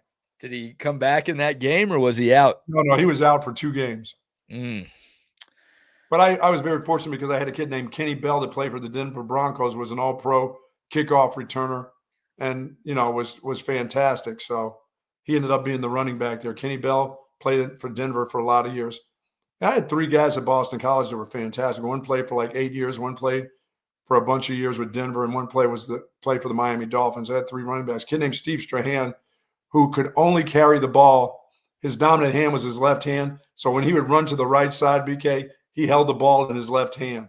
Whatever it takes. I never changed. I said, hey, dude, is that your dominant hand and you feel more comfortable? I said, it looks really stupid and funny, but you taking a toss or whatever it is, a sweep going right with the ball in your inside hand. I said, but you feel comfortable? He goes, I can protect the ball better with this hand than that right hand. I said, well, it's just going to look funny, but go ahead. That was a strong hand, huh? That was a strong hand. He never had a fumble. Doing a bunch of that. Everybody else, I said, switch the ball over. Sorry, keep the ball away from the defender. Him, I'm like, nah, that's cool. You're okay. You didn't ask any of those returners to block punts, did you? No. Oh, hell no. Okay, I just want to make sure we're back on that. Right? Yeah, there. no. You go. Niblet is what Niblet does. Yeah, he's a punt returner and kickoff returner. And look, your field goal kicker was solid, right? Texas did right going to get Mason Shipley out of the portal. Your punter was very solid. Texas did right going to get Jack Bomeister from the portal. And I appreciate the fact that they did that again this offseason. But, I mean, Buck, fake punts, onside kicks, struggling to kick the ball out of the end zone on kickoffs, penalties. Probably should have started with the penalties. That was the biggest issue on special teams. Like, all of those things have happened way too much for 2 years now under Jeff Banks. Yeah, you got to, like I said, to win a championship, you're talking about what happened in a championship game. To even get to a championship, you can't have that kind of crap that has happened. I mean, just think about last year. It almost cost Texas in the Peach Bowl against Arizona State. Not having a kicker who can make kicks. It cost them in the SEC championship. It's literally already cost Texas a conference championship, and it almost cost them a playoff game. Now, again, 25 was better than 24, but it's still not where it should be. These things that sound like little things aren't little things when you're trying to win a championship. Right. And the biggest thing is the fact that the head coach has told him he can now be more involved in the activities of the football team and not just the offense. And he was so involved with defense. Now he can pay attention to special teams, penalties, everything that you have to do. Like I said, if you have to have some officials at all your practices to call penalties, then that's what you have. I mean, this is on the head coach now. This is on him. He has now given himself the ability to just do offense and the team now. So I expect a bunch of that stuff to be rectified, including a better special teams, way less penalties, more attention to detail when it comes to not only offense, but defense too. I know you got a head coach on defense, but now you've got more time to spend everywhere. I'm with you. And look, I mean, it all falls on Sark because he's the head coach, but it also falls on Sark because he has decided to keep Kyle Flood and Jeff Banks around. Yes. So if those guys, again, struggle at their jobs, remember, Jeff Banks is also the tight ends coach. The tight end was not good. After great years with JT Sanders and Gunnar Helm, it's not like Jeff Banks has been all bad at Texas. He's done a lot of things really, really well here. He's an elite recruiter, so he brings a lot to the table. More than Kyle Flood does. But I mean, the tight end room was not very good last year, right? We all thought Jack Injury's underachieved, and Texas could not find a second tight end despite the 4 or 5 guys that they had in that room. And special teams was not where it needed to be. You're absolutely right. That's like I said, that's the part of it is that's a big part of what you do if you're trying to win championships. Hell, if you're just trying to win games in the conference that they're in. So that has to change. And like I said, I I think that will change. It has to change because that's going to be all on the head coach. He's got the time for it. He can pay attention. More film work for him to make sure guys are doing the right things, not grabbing and clutching and reaching and pushing from behind. That's going to be on him because now he has the time to do that. For sure. Spending less time with the defense, remember? That's what he said. That's what he said. So it's fair to expect those things to be buttoned up and cleaned I up. definitely expect the penalties to be buttoned up. That can't go on. If he's got no time to be with the offense, that can't continue. Yeah, way too many penalties on all three phases, but especially on the offensive line. Yes. Like that, just you can't have as many false starts.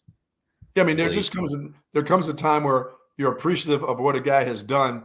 2 semifinals, and not, I know, here we go, 10 wins, but 2 semifinals, 10 wins. Now your expectations are, okay, now you're at the point of year number 4 or 5 where you need to, it all just needs to come together now.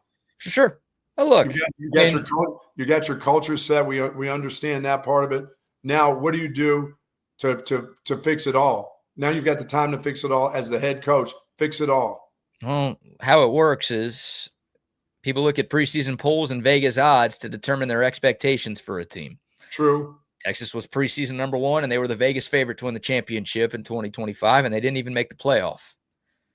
In 2026, I don't know if they'll be preseason number 1, but they'll be very highly ranked, and there's at least one sportsbook out there that currently has them as the favorite to win the national championship. So you can't have the same things happen with all the penalties and everything else and not get to where you need to be because you just haven't got that fixed. That right. All has to be fixed. 9-3 is not going to be acceptable for a lot of folks around these parts. No, you had to fix the offensive line. That was no matter what you thought you needed to do in the portal, your offensive line had to be fixed. You did that with your defensive line for 2 straight years. You got the guys that you needed. They did a good job. Now you're supposed to do that this year with the offensive line. Have they got there yet? No. They haven't. We'll see if they do. They had the means to get there. Yeah, definitely. Clearly. They've spent a lot of those means on a bunch of other guys, which is great. Glad they're here.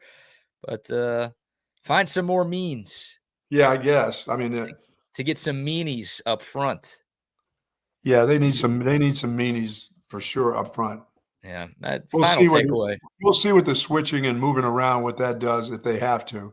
If they don't they're already doing that with one. I mean, Brandon Baker's moving from tackle to guard. We know that. So there's one guy changing positions already as it stands.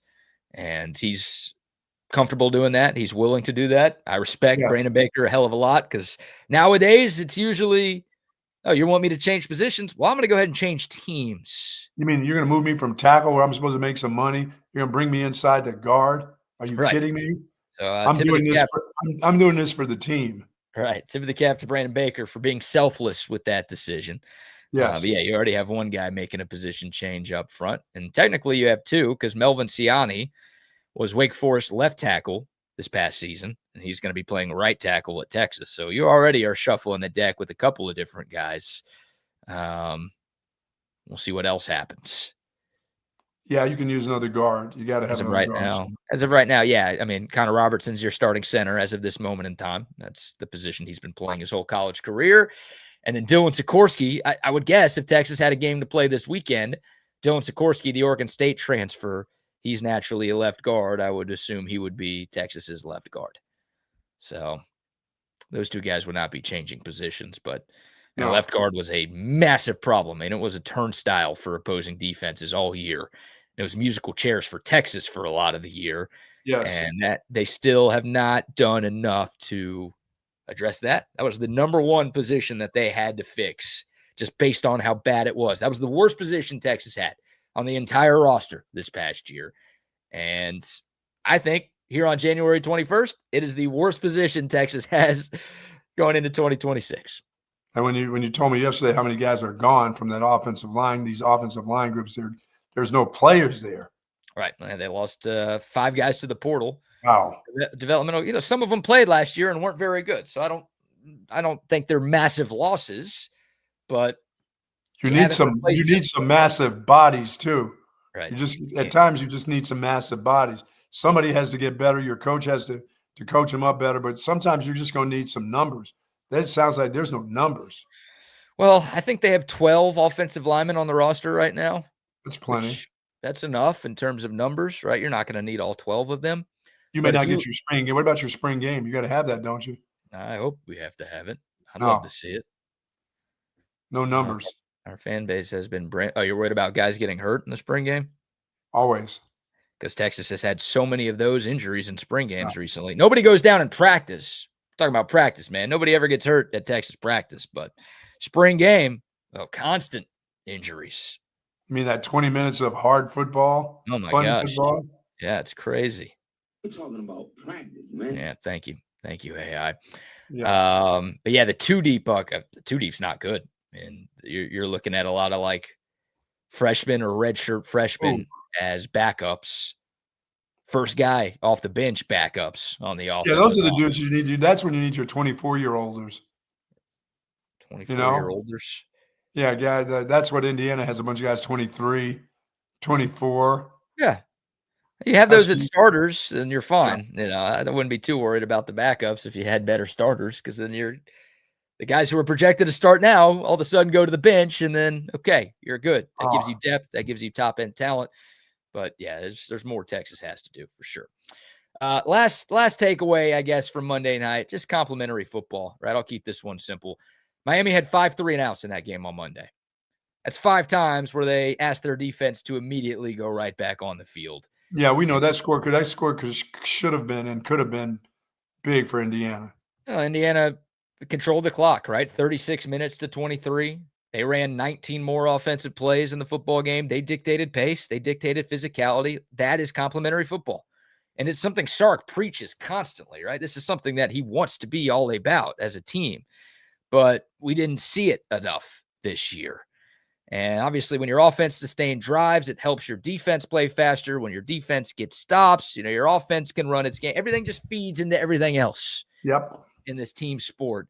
And we just did not see enough consistent complementary play from Texas in 2025. That's something that Indiana was obviously elite at, and that's why they went 16-0, Buck. Sark said it couldn't be done. Well, it got done. It got done. Yeah, it got done. An impressive year by Indiana. I mean, there's just some of the fundamental things. I mean, the drops. I mean, number 80 for Indiana, that dude wasn't dropping anything. You could throw it behind him. He could catch it with one hand. He could catch it with his face mask if he had to. They made the hard catches. They made the easy catches. This team, we're all holding our breaths when the ball is in the air. It's just like, hold your breath. Let's see. Oh, he's got it. That's great. And then you have a sigh of relief once they have it in their hands. So some of those simple things you can't. When you're having 3-4 drops in a game, I mean, how do you expect to win those games? Right. They were costly for Texas this year. And, Ryan Wingo obviously is the guy who had the most of them. So he's got to get that cleaned up in what could be his final year of college football. Hammerhands is gone. Jordan Washington, I believe, was second on the team in drops, even though he didn't play very much. He's off to North Carolina. So, yeah, the hope is that you get more consistent catching. Simple as that. There's a lot of hopes. The fundamentals of what you need to do. Sure. Plus, you added a running back who can come out of the backfield and get some things done. So you did add something to that. They've added a ton to their team, Buck. Yeah, they added a really good pass catcher in the one kid. I think that's going to add 25, 30 balls. Yeah. And that's big. That'll be big for this offense. Well, the hope is, 2 years ago, 2024, Texas had 2 tailbacks catch more than 40 passes with Trey Wisner and Jaden Blue. This year, Trey Wisner led the team with 22 catches. Wow. That was it. So, the hope is you can get both Raleek Brown and Hollywood Smothers 30, 40, maybe more than 40 catches. That's a difference-making weapon. Screen Sarkisian, not just bubble screen Sarkisian to Ryan Wingo. I'd like to see some more running back screens in the passing game. Again, that was a huge weapon for you the year you played for a conference title and made the college football playoff semifinal. Bring that back. I think Sark wants it. I think that's why they spent so much on those 2 tailbacks, in large part because of what they can do in the passing game as well. Oh, man, you got a quarterback who's big and tall, can get it over the top of the defensive lineman's heads for some of these screens to your running backs. That's great. He's great at the quick screen outside, and we know what Wingo can do once he has the ball in his hands or underneath of his arms, he's a difference maker there. But the dump offs to the running backs, there's a particular quarterback that can have the ability to do that, tall or throw from all angles, and this kid can do that. This is going to be a big help. Now it does help when your offensive lineman can get downfield and just get in the way. They don't necessarily have to block anybody, but they can't have free rushers come in without touching them to the quarterback either. You got Ryan Wingo, and you have a better Ryan Wingo with Cam Coleman. Yes. Wow. Yes. And Emmett Mosley, who is going to be playing more in the slot this year. He's been more of an outside guy in the first 2 years of his college career, one at Stanford and one at Texas. Obviously, Cam Coleman and Ryan Wingo, typically more outside guys. So Emmett Mosley at 6'2", has been playing more in the slot for Texas, which is good. That gives the room some more depth. It obviously allows all three of those guys to be on the field at the same time. I like that decision by the staff, and I like that Emmett Mosley is willing to do it. Absolutely. By the way, the final AP poll of the year came out yesterday. Okay. Texas ranked number 12, Buck. Indiana number 1, Miami number 2. Ole Miss, Oregon, Ohio State, rounding out the top 5. Georgia at 6. Texas Tech at 7. A&M at 8. Alabama 9. Notre Dame 10. Come on, A&M. Get A&M out of there. Look, this doesn't matter at all, so I shouldn't care. No, it doesn't. You probably shouldn't care either, but what are we doing here? I mean, Alabama, they actually moved up 2 spots in the AP poll after losing 38-3 in their final game that they played. They lost 4 games. Their last loss was 38-3, and they finished in the top 10. Yeah, doesn't make any sense. And Vanderbilt was 15. Iowa was 17. Iowa beat Vanderbilt in the bowl game that they played a couple weeks ago. So if only we knew which of those teams was better. Yeah, that, like you said, that doesn't matter. Yeah, so you shouldn't care because the voters clearly don't care. But Texas was 12, Oklahoma was 13, so she got that one right with the Longhorns being ranked ahead of OU. Didn't figure that out during the regular season. Had to wait to the postseason. And you said Texas A&M was what, 8? A&M was 8. Texas Tech 7, Texas A&M 8, Alabama 9. Notre Dame did not get punished for literally quitting on the sport. Oh, yeah, no kidding. Crazy. There you go. There's your final AP poll if you care. All right. Let's shift gears here. We've got Duke suing its own quarterback. Welcome to college football in 2026. We've got some Texas basketball to talk about. Big one for the Longhorns tonight at Kentucky. And we got a viral picture to talk about and Florida woman to dive into. Let me ask you this. For the quarterback at Duke, is the school now suing him back? Are they trying to get their money back from him, a refund, and still making him stay at Duke? Is that the part of it? It's what we call a tease, sir. Yes. Okay. So let's we'll get to that in a second. I'll answer those questions, but after we get to some sponsor shout outs first. Say hello to our friends over at Hat Creek Burger. Yes, I didn't get to my burger yesterday because of my lousy golf game. It was cold outside yesterday, by the way. I was complaining about the cold, but I survived it. I had hand warmers yesterday. I had those bad boys in my pocket. That was great. But I didn't get to Hat Creek Burger. I will get there for my double. I'm going to have Big Hat today. Going with the Big Hat and fries. Going to go with yes, I'm going to have a strawberry shake with a little whipped cream and a cherry on top. Yes, I'm getting after it. And folks, you can get after Hat Creek Burgers each and every day. If you want a breakfast, starting at 7 a.m. in some locations, they have tacos, of course, hash browns, pancakes. It's all available to you. Mom and Dad in the evenings, they've got margaritas just for you while the kids play at the wonderful playscapes they have. But it's all about the burger at Hat Creek Burger. Love me some Hat Creek Burger. Getting after it today, though. Hey, you always say that, and I don't believe that you do. Yeah, I'm getting after it today. Well, because my tea time yesterday was 11:30. I couldn't do that. Sound like you eat 6 Hat Creek burgers a week. Yeah, well, I'm after it today because you know what? I've got to fill up. I got to fill up this belly for the weekend before everybody starts cooking it. That's great. All right, love Hat Creek Burger Company. You too can get after it this week and this weekend and every day with Hat Creek the Burger snow Company. and the rain and whatever that happens is going to happen. They'll still be open anyway. That cracks me up. All right, shout out to the Hecht Law Firm as well. Ryan Hurricane Hecht, your go-to personal injury attorney here in Central Texas. Love this guy. He's been a good friend of mine for more than a decade. He's been fighting for justice and big results in Central Texas for more than a decade. If you or somebody you know gets hurt in a car crash, in an 18-wheeler accident, gets injured on the job, whatever, reach out to Hurricane Hecht. Don't call the jabronis you see on TV. They're filming weird commercials. You're not What going to about get the ones work. on top of the cars, the wrecked cars and that? That's okay, no? No, guys on top of cars.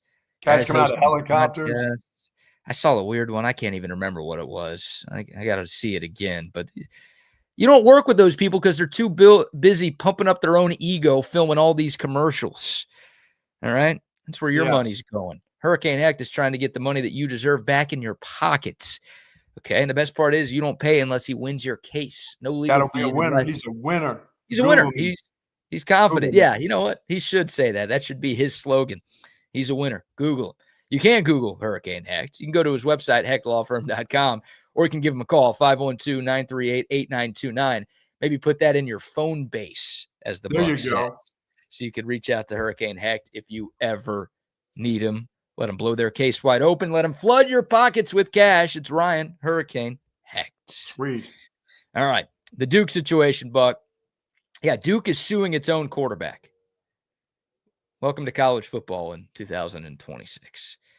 Duke University has filed a lawsuit against quarterback Darian Mensah after he announced his intention to enter the NCAA transfer portal and leave Duke. The reason they're suing him, their main goal is to try to block him from transferring, or at minimum, at least delay his ability to enroll and play at another program. They want to keep him around at Duke.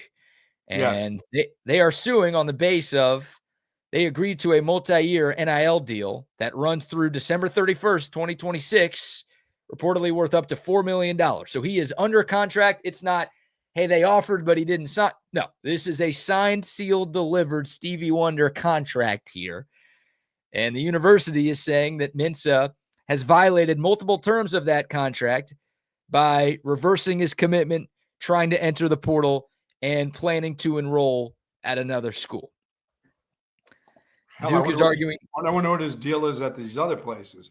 It's, if you believe the reports, Miami is a team that is very interested. Obviously, they're losing Carson Beck, and there's numbers being thrown around that are close to $10 million. Which, if he's only making only making 4, if you're getting close to 10, I don't blame the kid too much for wanting to double his paycheck and then some. Man. So, yeah, Duke is arguing that the contract requires disputes to be resolved through arbitration first, and that allowing him to transfer now would make the school's contractual rights practically worthless. They have sought a temporary restraining order to stop him from entering the portal and playing elsewhere, and ultimately licensing his NIL to another school. So, yeah, he already told Duke he was going to come back and play for them in 2026, but he has changed course and he is trying to enter the transfer portal. And, oh, by the way, literally he asked to enter the portal on the last day the portal was officially open. So he led them to believe this entire time that he's their guy. He's sticking around. You paid me all this money. I signed this contract. Here we go. And then the very last day, the last moment he could have transferred. Somebody with a nice shiny boat down in South Beach said, hey, listen, here's what I got for you. Yeah. And we'll see. We saw the situation at Washington, which got a little messy with DeMond Williams, right? He had agreed and signed a contract with Washington. Then LSU kicked the tires, and there was thought that he was going to leave, but ultimately he decided to stick around at UW. But this one feels messier, and we're talking about the courts getting involved, and I don't know what happens here. I don't know. These deals, you put your signature on the dotted line, say I'm doing this till 2026. There shouldn't be much after that. I don't care what people offer you. If you write it down and say, yes, this is what I'm going to do. I'm going to stick it out till here. See you later. I know it's not death do us part, but my goodness. Yeah, it's look, I don't know the contract. I haven't looked at the contract, and even if someone sent it to me, I wouldn't know what half the stuff meant. Sure. But unless there's a clause in there that's like, no, the player has an out for something like this, then isn't this a legally binding contract? Isn't he breaking the law by trying to leave here? I would think so. If they're saying they got him to whatever it is, December 2026. Right.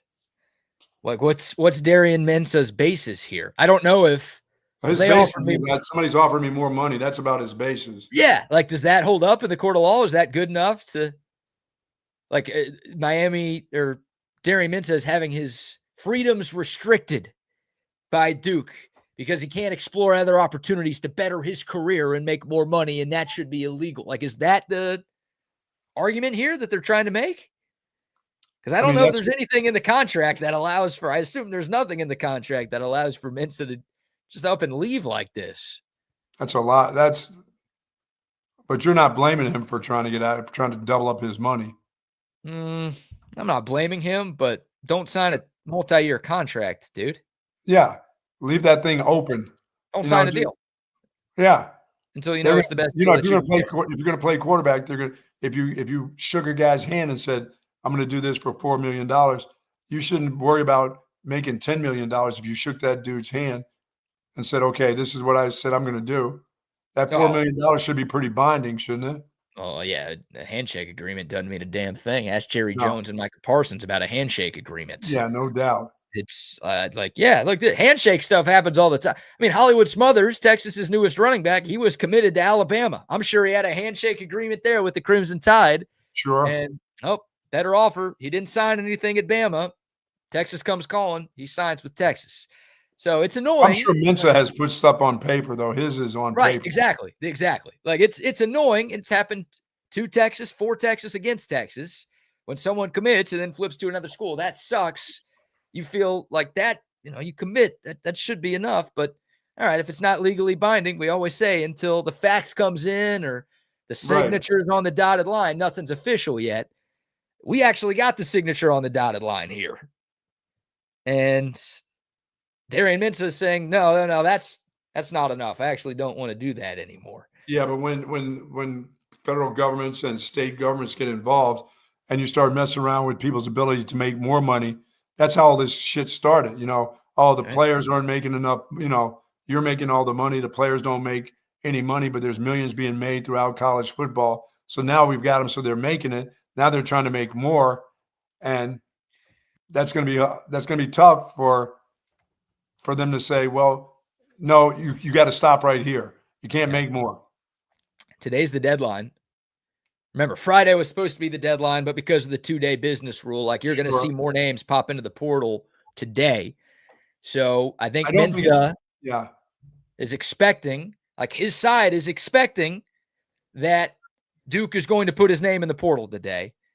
And obviously Duke has at least seemingly no intention in doing that. And apparently the first judge that's heard this case is a Duke basketball season ticket holder and a booster. So he had to get out of this. He had to get off of this. He recused himself from future proceedings here. So as of now, Buck, the new judge is expected to hear the case on February 2nd, but Mensah's team wants that to happen earlier. So he could go enroll at another school. And Duke is like, no, let's take your time here, Judge. Make sure you have all the facts. Sure you read it over. Talk to a couple of others. Get all the information before we get to court on this one, please. Yeah, this is just a bag of shit, this whole college football stuff. It just is. Yeah. I love it, but it's just junk. Yeah, well, we love the on-field product, but some of the stuff going on outside of Saturdays in the fall is just, it's ridiculous. Guys playing college football till they're like 27, 28 years. I mean, really. How weird is it going to be? I mean, let's say Mensah has to stay at Duke. Let's say the courts rule in Duke's favor, and it's like, dude, you signed a contract. You can't leave. How weird is that going to be next year? How mad is that dude going to be? How mad is he going to be in the locker room? Like, what are his teammates thinking? It's Manny Diaz, the head coach, thinking. I know. Yeah, Duke is Duke in basketball. You want him back. He led the ACC in passing yards and passing touchdowns this year. It's a very good football player. And they did win the title, did they not? Yeah, they won the ACC championship. It's still absurd that they got to play in that game. Oh, my God. But, yeah, they won the ACC championship. Good point. And Darian Mensah was a huge part of that. So they want him back. I understand, but my God, is he going to tank next season because he's pissed? Or Or you is know he gonna that'll be on, that'll have to be on your mind when you're thinking about the other $4 million that's hanging out there. right? But also, we're talking about. I guess he still has another year of eligibility beyond this one. So, Really? yeah. So this doesn't have to be his last year of college football. Oh no, he's still got 6 more years, so it doesn't matter. Right? It feels that way, right? Yeah, So I mean, only people are really pissed. He's going to be pissed because of his bank account, but his Uncle Jody is not going to be happy either. Uncle Jody. Uncle Jody, yeah, Jody's not going to be happy with the fact that he's going to miss out on a brand new ride for one of his kids because Mensa is only going to make $4 million when he could be making 10. Not an Aunt Jody. Not Aunt Jody, Uncle Jody. All right, Mike Take Tomlin. that kick, season's over, comes to a screeching halt, and missing that kick and the winter going on. You know how it is. If my aunt had male parts, she'd be my uncle. Thank you, Uncle Jody. Yeah, well, you just hit us with the Mike Tomlin there. Oh my goodness. My aunt had male parts. You view my uncle. So look, I hope Duke wins. I hope Mensa stays. I think contracts need to be honored. I mean, it is ridiculous. But I'm fascinated to see how this unfolds because if Mensa can leave, then what happens next? Oh my God. You're gonna have ramifications all over college sports if guys will be jumping to school from day to day as the money goes up. Right. All of a sudden, we've got this portal window. Well, could I enter the portal in May if somebody offers me more money in May? You let Darian Mensa do that. So could I do that now? Hey, could I do it on February 4th? When we're supposed to have a national signing day? Is that going to be the new portal skip day? Quit trying to make National Signing Day 2 happen. Not going to happen. Dude, it's happening on the 4th. We'll be talking about it February 4th. We'll be talking about the real National Signing Day. Stop trying to make fetch happen. It's never going to happen. It's happening. Regina. I'm excited about February 4th. It's crazy. The faxes come in or they don't come in. I'm going to see if you remember when we're doing the show 2 weeks from today on February 4th. I'm going to see if you even remember. I will not bring up signing day. Okay. And I am curious to know if you will bring it up. I don't think you will. I think you'll forget. I'm going to be in my bike coach's gear for this show. I think you'll forget all about it. No, you never forget that date, man. It's there forever. It's in coaches' minds. February 4th. I'll never forget because I had to tell the coaches, hey, such and such is not coming. Sorry. Yeah, first Wednesday of February. I just spent about $15,000 of your money here at University of Texas to go down to Miami for a kid whose dad wouldn't sign the papers. But hey, I did enjoy myself. You did enjoy yourself, and that's what matters. And $15,000 at that time, it did matter. $15,000, that's nothing to Texas. Even back then, that was nothing to Texas. Now, it's like giving a homeless guy a dollar bill at the side of your car window. So I give him a socks and $5 in the sock? Exactly. No, not even. That's too much. That's more God. Valuable than $15,000 for the University of Texas. My goodness. Oh, man. Texas basketball looking for a bounce back tonight. They're on the road at Kentucky. The good news for you, 6 o'clock tip-off, Buck. Wow. An early game. It's the beauty of playing on the road is you get the early half of the double headers. It'll be on the SEC network tonight. Texas, a 7.5-point underdog against the Kentucky Wildcats. Only the fourth meeting. And the boys, where do you and your group, your clan, where do you go to watch games that are away? We go to Shoal Creek. We head down to Shoal Creek for some beverage, some Altstadt beer there, some boudin balls. I'm going to Lexington, baby. Get out of here. Our crew's taking a PJ after the show to get to Rupp Arena tonight.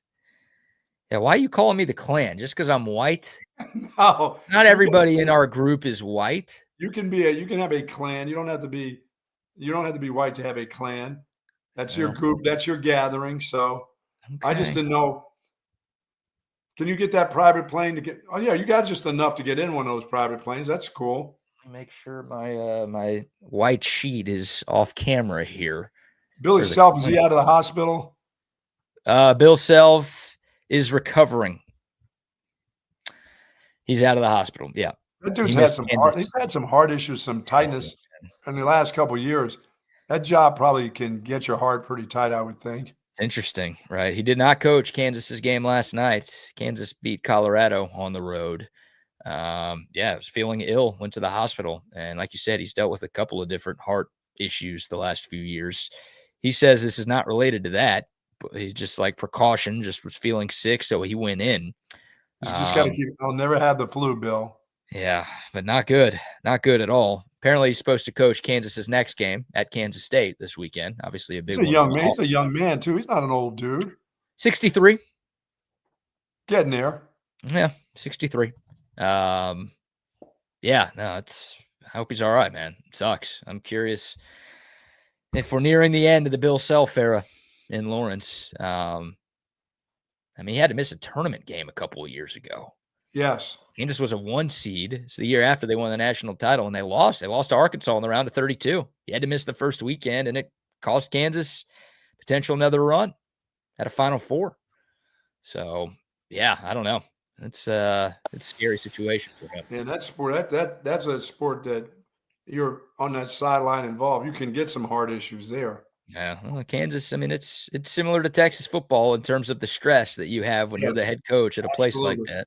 Blue blood program that expects greatness every single year, and it could take its toll on you. Bill Self has been doing it for a long time. It's not like he's new to the party. Right. He knows how it works, but time can take its toll, and that can take its toll. Yes. And it sounds like Father Time is starting to catch up to Billy Self a little bit. So, hope he's all right. Hope there was a bounce back game for Texas coming up. That'd be nice. Look, Kentucky is beatable. Now they're good. They've won 3 games in a row after starting 0-2 in conference play, and they beat 2 teams that Texas lost to. They beat the heck out of Mississippi State at home. Obviously, Texas didn't do that. They went on the road and beat Tennessee. They had a crazy comeback against Tennessee in Knoxville on Saturday. Obviously, we know what happens when the Longhorns played in Knoxville. So, it'll be a tall task, but this is a gettable Kentucky team. I just wonder which Texas team shows up. They've been a box of chocolates in SEC play, have they not? Sure. Yes, they have. First 2 games were a disaster. Then you get back-to-back wins against top 15 teams, and it's like, all right, here we go. We've turned a corner. It's been a 3-week roller coaster ride for Texas. And then obviously the A&M game, it's like crashing back down. So do they have bigs? It's Kentucky got a couple bigs.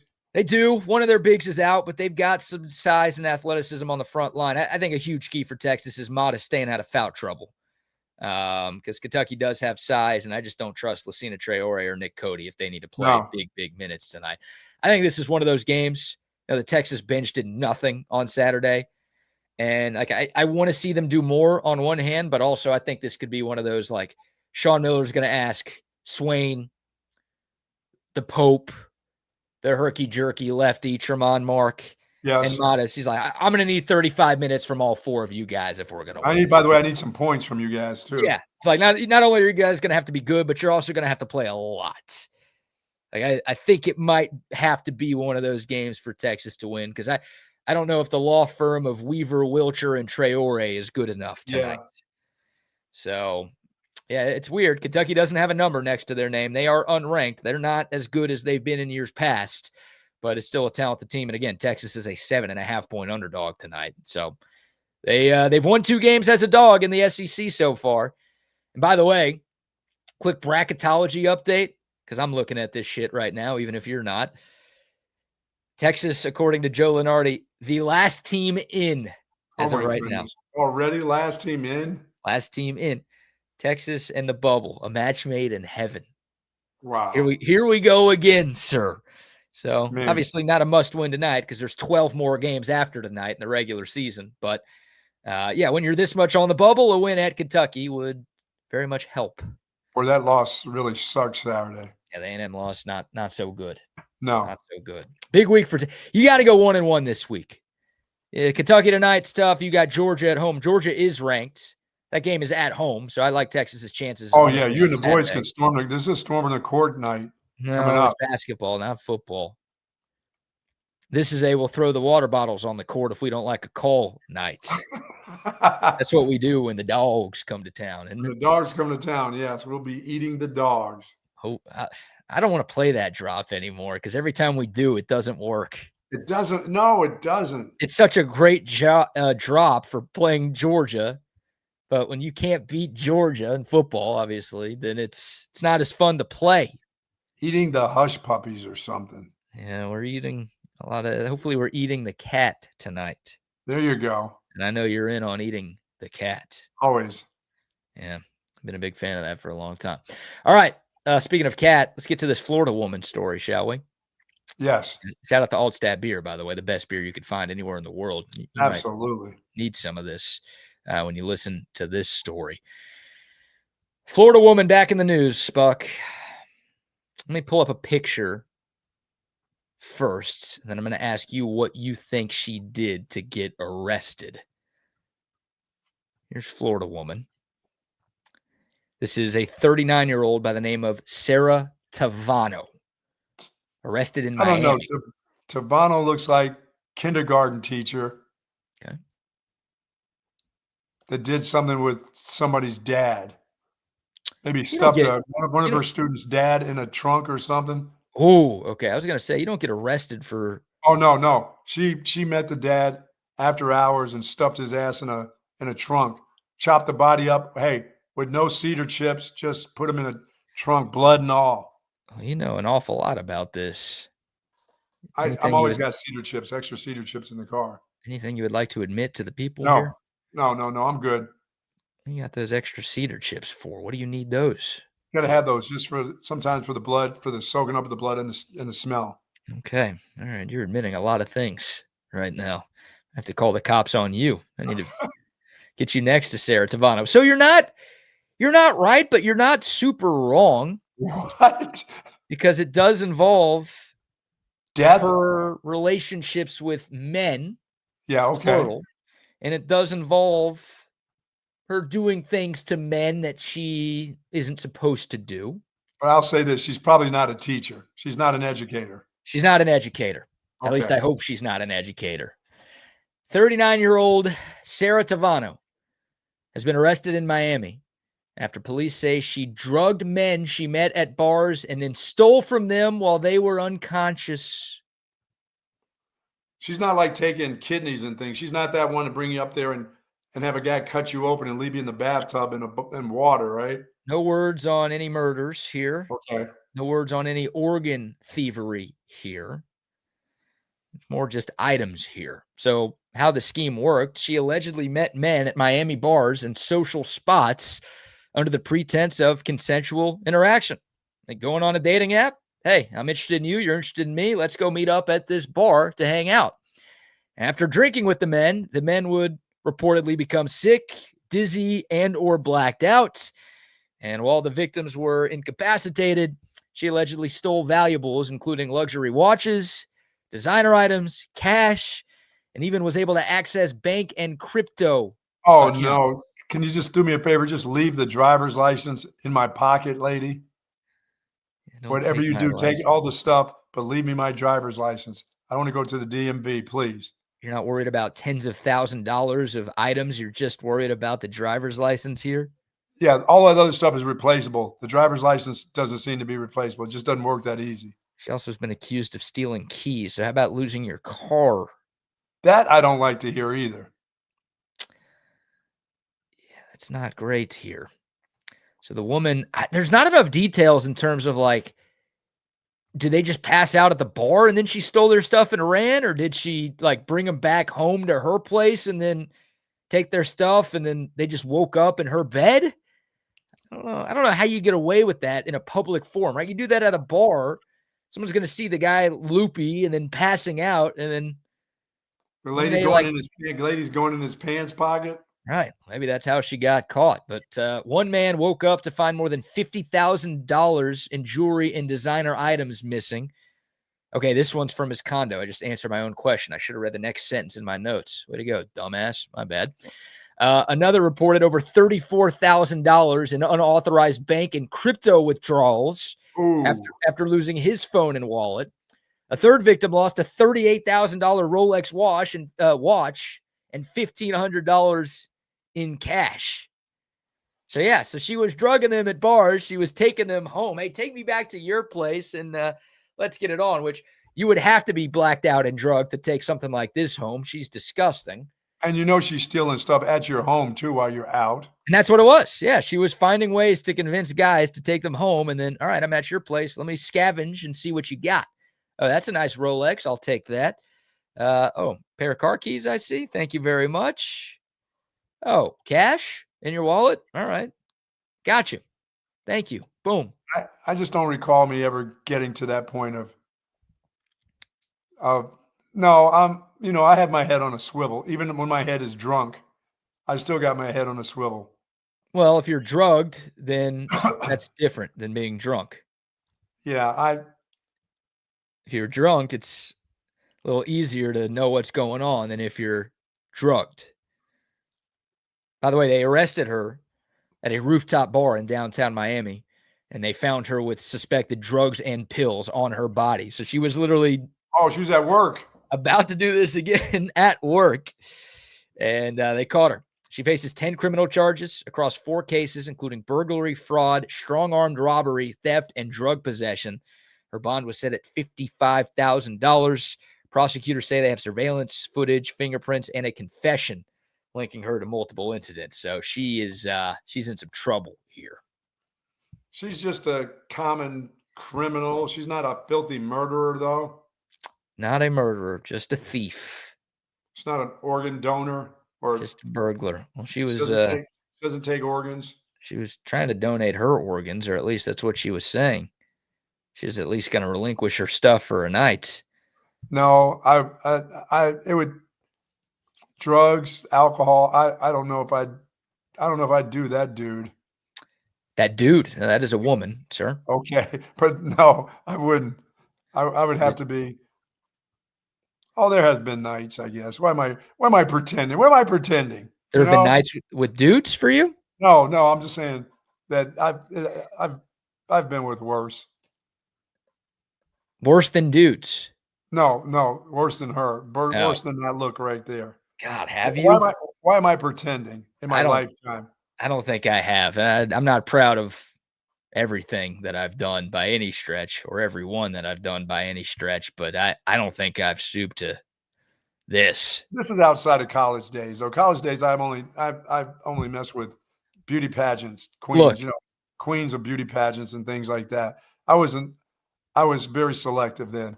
If she's gonna drug me, hey, take my cash. Just don't take my dignity. All right. Yes. Don't make me sleep with you. Just take whatever you want if it prevents me from having to spend the night. I will say this: I've never waken up to anything like that before. Even on bad nights, you got to go. You got to get out. Here's some cab money. Here, get a Waymo or something. I've never woken up to something like that. No, I have not. Well, you're doing it wrong. I'm very choosy about how I wake up in the morning to what I wake up to. Nice. Very respectful by you. You just kick them to the curb after you're done with them. I like that. Yeah. That's why you always go to their place. So the ball's in your court. Sometimes the woman doesn't want to leave your place, and then you get into something you don't want to get into.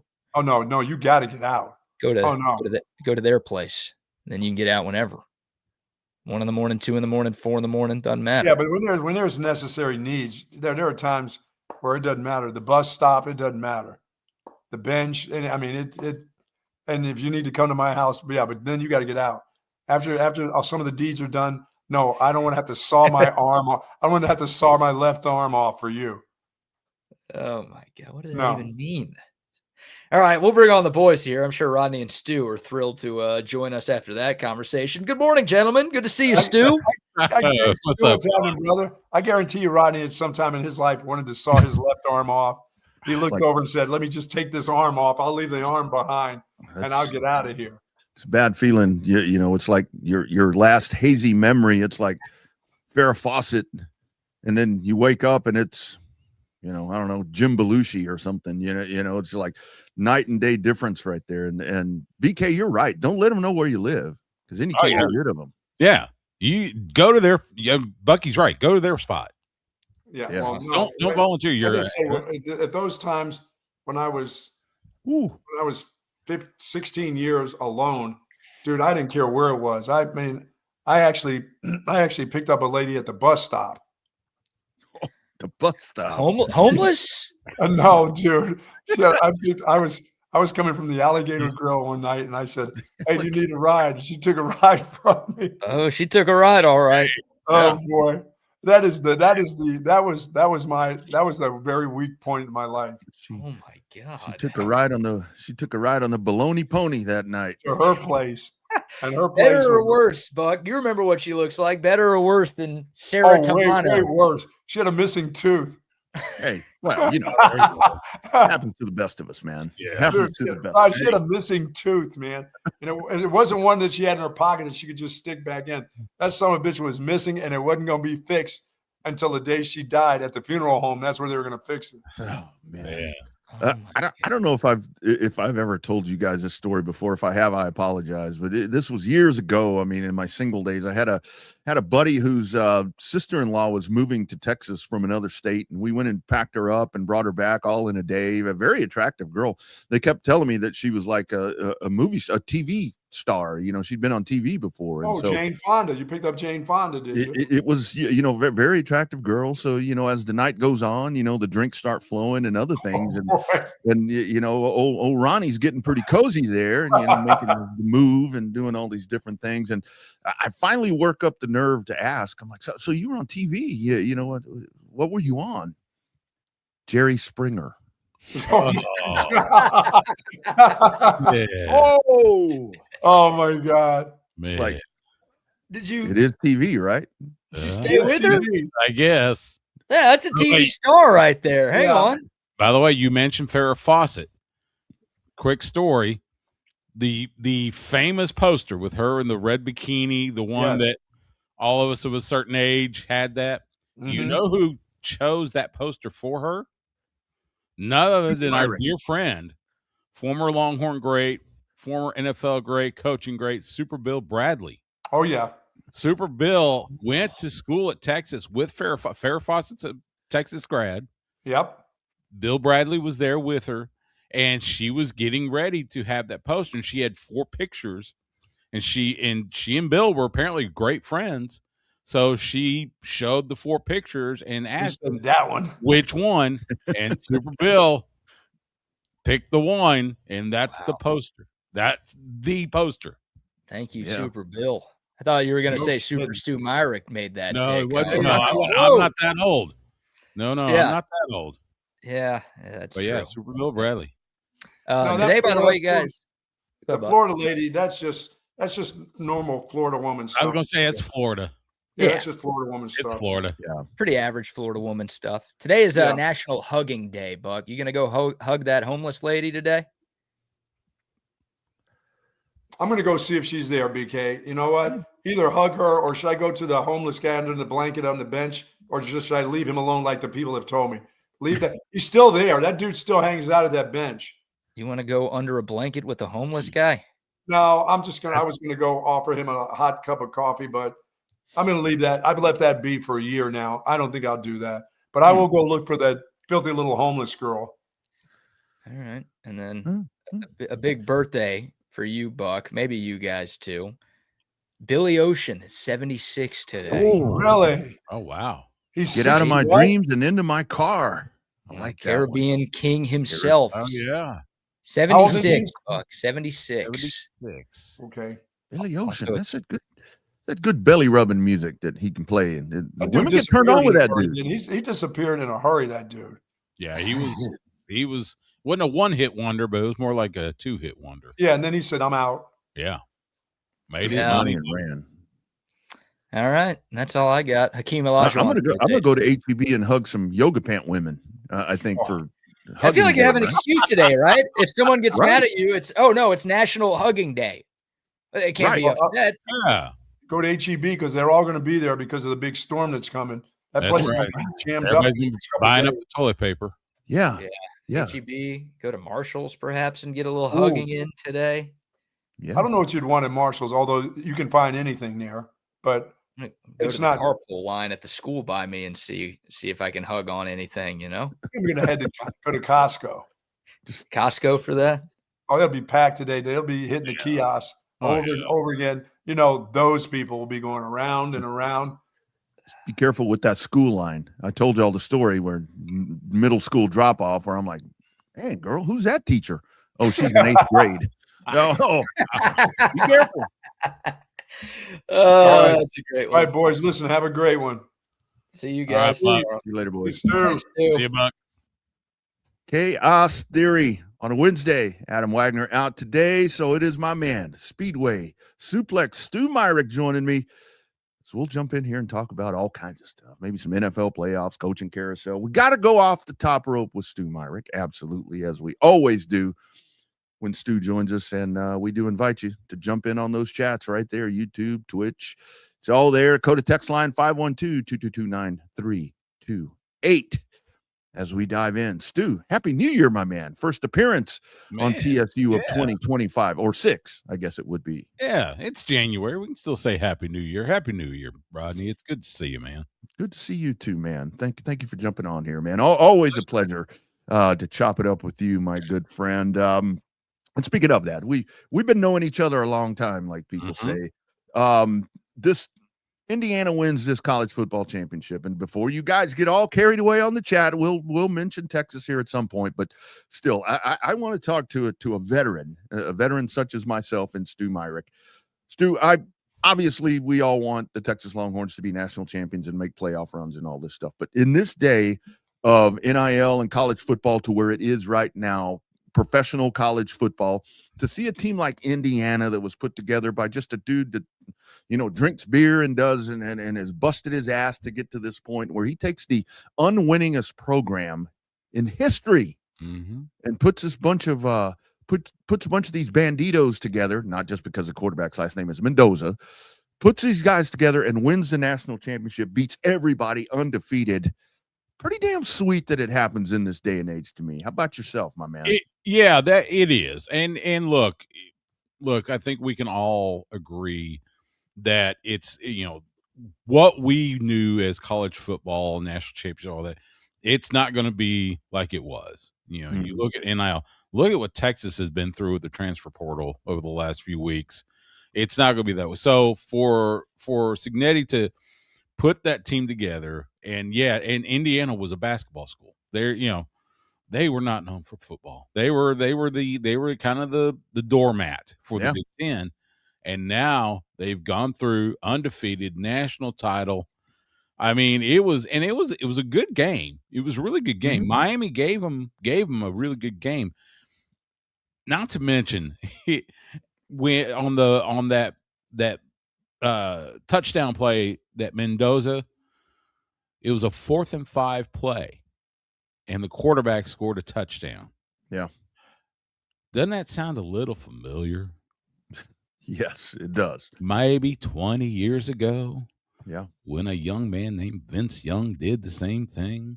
That was pretty, that was really cool. But yeah, it was a good game. This was something that kind of surprised me. Up until that final interception that Carson Beck threw, there had been no turnovers in that game. No INTs, no fumbles. Except for that last pass that got caught by Jamari Sharp to seal the deal. Kind of interesting. So no turnovers. Penalties were not bad. I mean, it was just a relatively clean game that just went back and forth. The one question I have was there ever any thought, you have these games, even if it's back and forth, you kind of feel like the favorite is going to pull out. Was there a moment where maybe you're thinking, okay, maybe Miami does make this happen? I don't know. I don't think so. I think it was kind of one of those things where, it was kind of like, okay, yeah, but Indiana's going to just find a way. This was one of those games to me, Stu, where it was it was very cool, especially with the storylines. I mean, I'm all about storylines. I'm all about storytelling. I mean, that's the kind of things that I like. And seriously, with what I have a lot of Indiana friends, and not surprisingly, I have a lot of Indiana alumni friends, because it's the biggest alumni base that you're going to find in any university. I mean, they're just so damn many of them. The largest. But to where it's like, if you're impartial, if you just want to watch good football, and you're not, you're going to have a pizza and drink some beer, or have dinner or whatever, and just enjoy football, it was the perfect game for that. Because it was where, when it seemed like that Indiana did take a little bit of control in this game, to where Miami found a way to answer, and they kind of kept themselves hanging around in this thing. And you got to one point to where it's like, okay, I think Miami can assert themselves here, and maybe kind of pull themselves out and get into the lead and take the momentum, but Indiana would answer. And then the back and forth, this thing was, it was still a contest until the end. And when you're impartial, when you don't have a dog in the hunt, as we like to say down here in the South, I think that's the best thing that you can ask for in any championship game. I mean, with the Super Bowl that's coming up here in a couple of weeks, I jokingly said yesterday, Rams, Pats, great, whatever. I just want a good football game at this point. I want to be able to sit here and talk about something for 2 or 3 days. Was that the epic college football championship like the Vince Young game that you're talking about? Probably not. But I think it was good enough with the storylines and Mario Cristobal. Can he do this? Can he do that?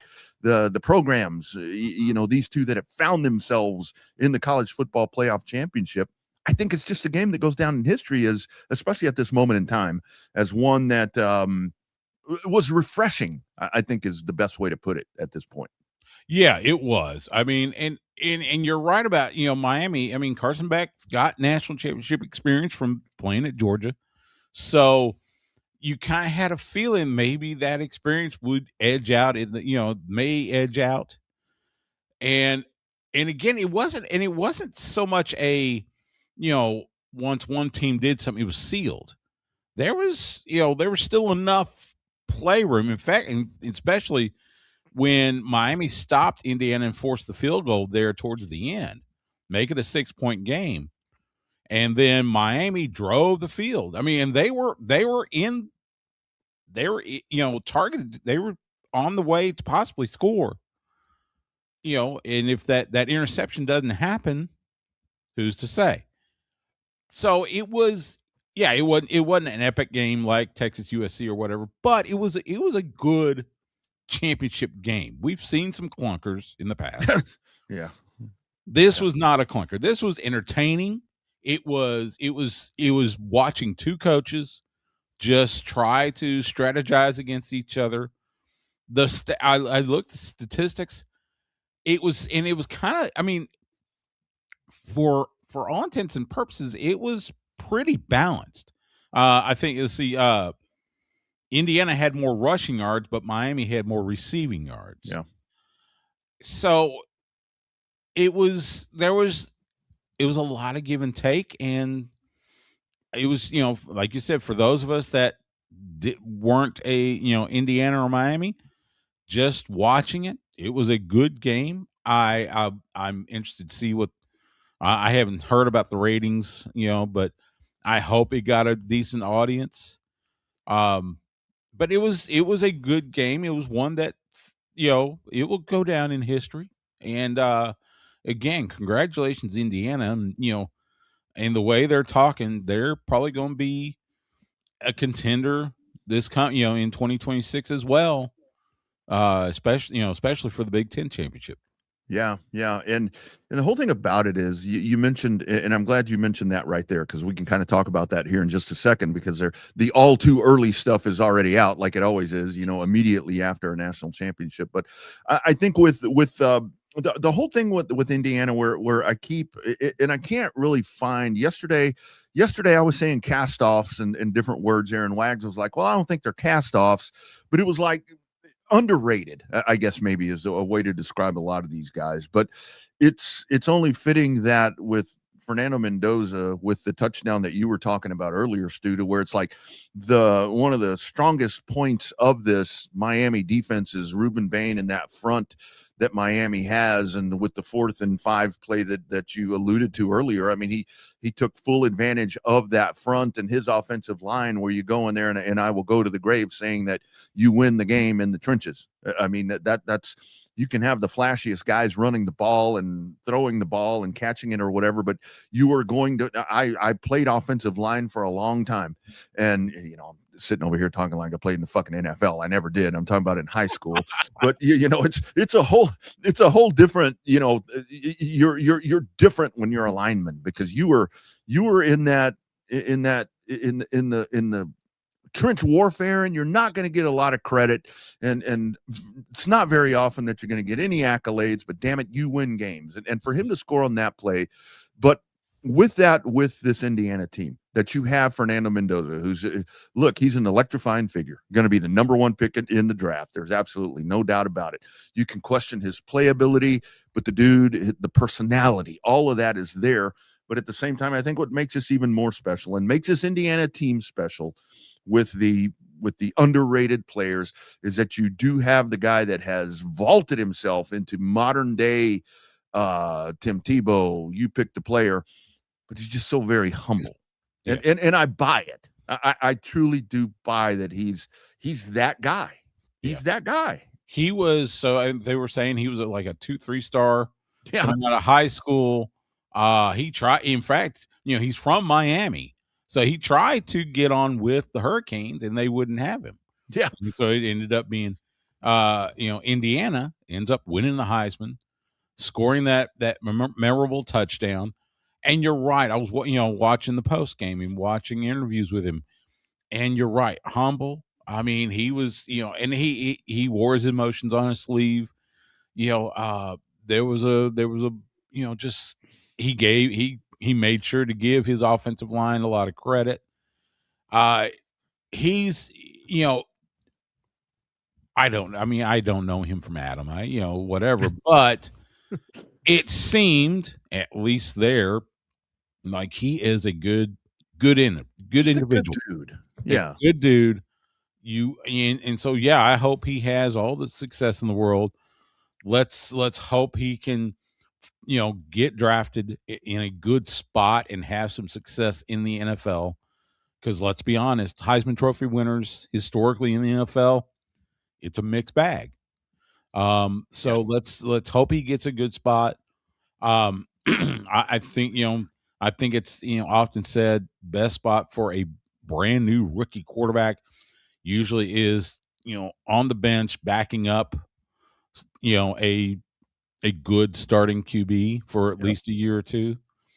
So let's hope that happens. But yeah, and it'll be interesting to see what happens, with him. I know, the combine comes up next month. We'll see how that goes. And then of course all the pro days, and then of course the draft in April. So we'll see what happens. But yeah, you just hope he gets in a good spot. Yeah, and I think that he will go very much of the way to where maybe some of these other guys, last year, Shadur Sanders and others, when it comes to the interview process, this dude is going to nail that part. Yeah. I mean, I think if there's anything that he's going to lack physically on the field, but he can throw the ball. He can maneuver around. Does that transfer over to the NFL? I mean, a lot of times it doesn't, but like you mentioned there, it's all too often that these guys, you go, if you're drafted high as a Heisman winning quarterback into the NFL, you're going to the Raiders, you're going to the Browns, you're going to the Titans, you're going somewhere that's got a hell of a lot more problems than a quarterback, and you're expected to fix that, and that's just not the way that it works. And something else about him, toughness. I mean, he took a beating. He did in that game. I mean, he was getting knocked down quite a few times. There was the shot of him. He had blood on his lip and such, and he got up, dust himself off, next play. So the toughness is definitely there, and I hope that'll be something that NFL teams look at and say, okay, yeah, he's got this. Let's see what the other things have, but he's got this. So we'll see. And I think with Vegas, depending on how much is Tom Brady going to be involved there? Brady's got to love this guy. I mean, I would think so. I think if Brady's going to be kind of the masterful protege or whatever you want to call it, I think that odds are good that it could be a good landing spot there for Fernando Mendoza. But again, it's going to take some time. Friends, if you're looking for that new or pre-owned car, truck, or SUV, there is one place to check it out, guys. It is Covert Bee Cave. And we talk about them all the time right here on TSU, covertbeecave.com. Check out that inventory online and then make the ride out there. I don't know if you want to do that this weekend. It's supposed to get a little icy and snowy up in here. Well, that's a good time to go out to the hill country, because if it gets snowy up there, you'll see the beautiful ride up there with maybe a little bit of snow. But anyway, don't take it from me. I tell you each and every day, listen to these folks, and you could become a very proud Covert Bee Cave customer as well. You see Covert everywhere. It's that personal level of just feeling like it's a personal family interaction. The customer service, it's impeccable. It's unlike anything I've ever experienced buying a car. Over the 30 years that I've been buying cars from them, I feel like I know them and they know me. Covert's done an amazing job of making me feel valued. If you purchase a vehicle and you want to feel like you're part of a family, join the Covert family. Come and experience it for yourself. Covert, born and raised in Austin. Nobody beats Covert Deal, not now, not ever. Check them out online at covertbeecave.com. McCall Custom Homes, friends. If 2026 on your checklist, you have a home renovation project, maybe you have a new home that you would like built. Man, there's one phone call to make. Put this in your phone right now, 512-633-9580. That is my man, Mike McCall. He can do for you what he did for me. He took my old, wore-out primary bathroom and turned it into a modern-day paradise. I have never had more pleasure going in and cleaning my filthy body than I do right now in that brand new enclosed shower and bathroom that was done by my friends at McCall Custom Homes. And I'll tell you, it is so much the design of it. You have your ideas in mind. This was a 10-year project, Stu, that the wife and I had in mind. And then Mike and his crew came in and they're like, well, what do you think about doing this? Or this, or this? Transformed everything that we had and turned it into the most amazing spot. Check out the gallery of projects at McCallCustomHomesATX.com. If you happen to follow Mike on social media, just check out the stuff that they're doing right now. They are taking homes down to the bare bones and renovating these things and making them look exceptional, and they would love to do that for you. For over 4 decades, a father-son team with the most amazing trades that can transform your property and add value. Add value. This home that we're in here, older home, just what they did has added so much value to it. 512-633-9580, McCallCustomHomesATX.com. Check them out online today. Be sure and mention Texas Sports Unfiltered for that free estimation, as my friend says. We build value into your home. It is McCall Custom Homes. Stu, so you mentioned over there, or mentioned a while ago, the all too early projections for 2026, I guess it would be. Obviously, Indiana's still at the top of the heap, but boom, right there. Number 2, here we go again. The endless cycle of expectations, although I think a little more warranted right now, maybe way too early again. The Texas Longhorns, right there with the portal additions, working on the offensive line, adding running backs, adding receivers, and then good old Arch Manning. I feel a little bit better about it this time. Yeah, I do too, a little bit. I mean, I was worried because it seemed like, and I don't know what has happened, but it seemed like every time you turn around, somebody else was transferring out of Texas. Yeah, which and not guys that weren't getting reps. CJ Paxter and some of the others that were starters.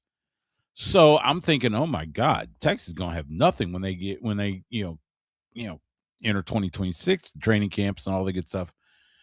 But yeah, with some of the things we've seen, I think it's there's reason for optimism. Yeah, it's January. I don't honestly, I don't pay too much attention to those things because again, it's January. Yeah, I mean, these guys aren't even going to see each other.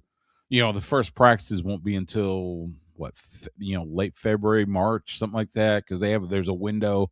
NCAA says they can practice for a certain amount of time. Of course, you can lead up to the spring orange-white scrimmage.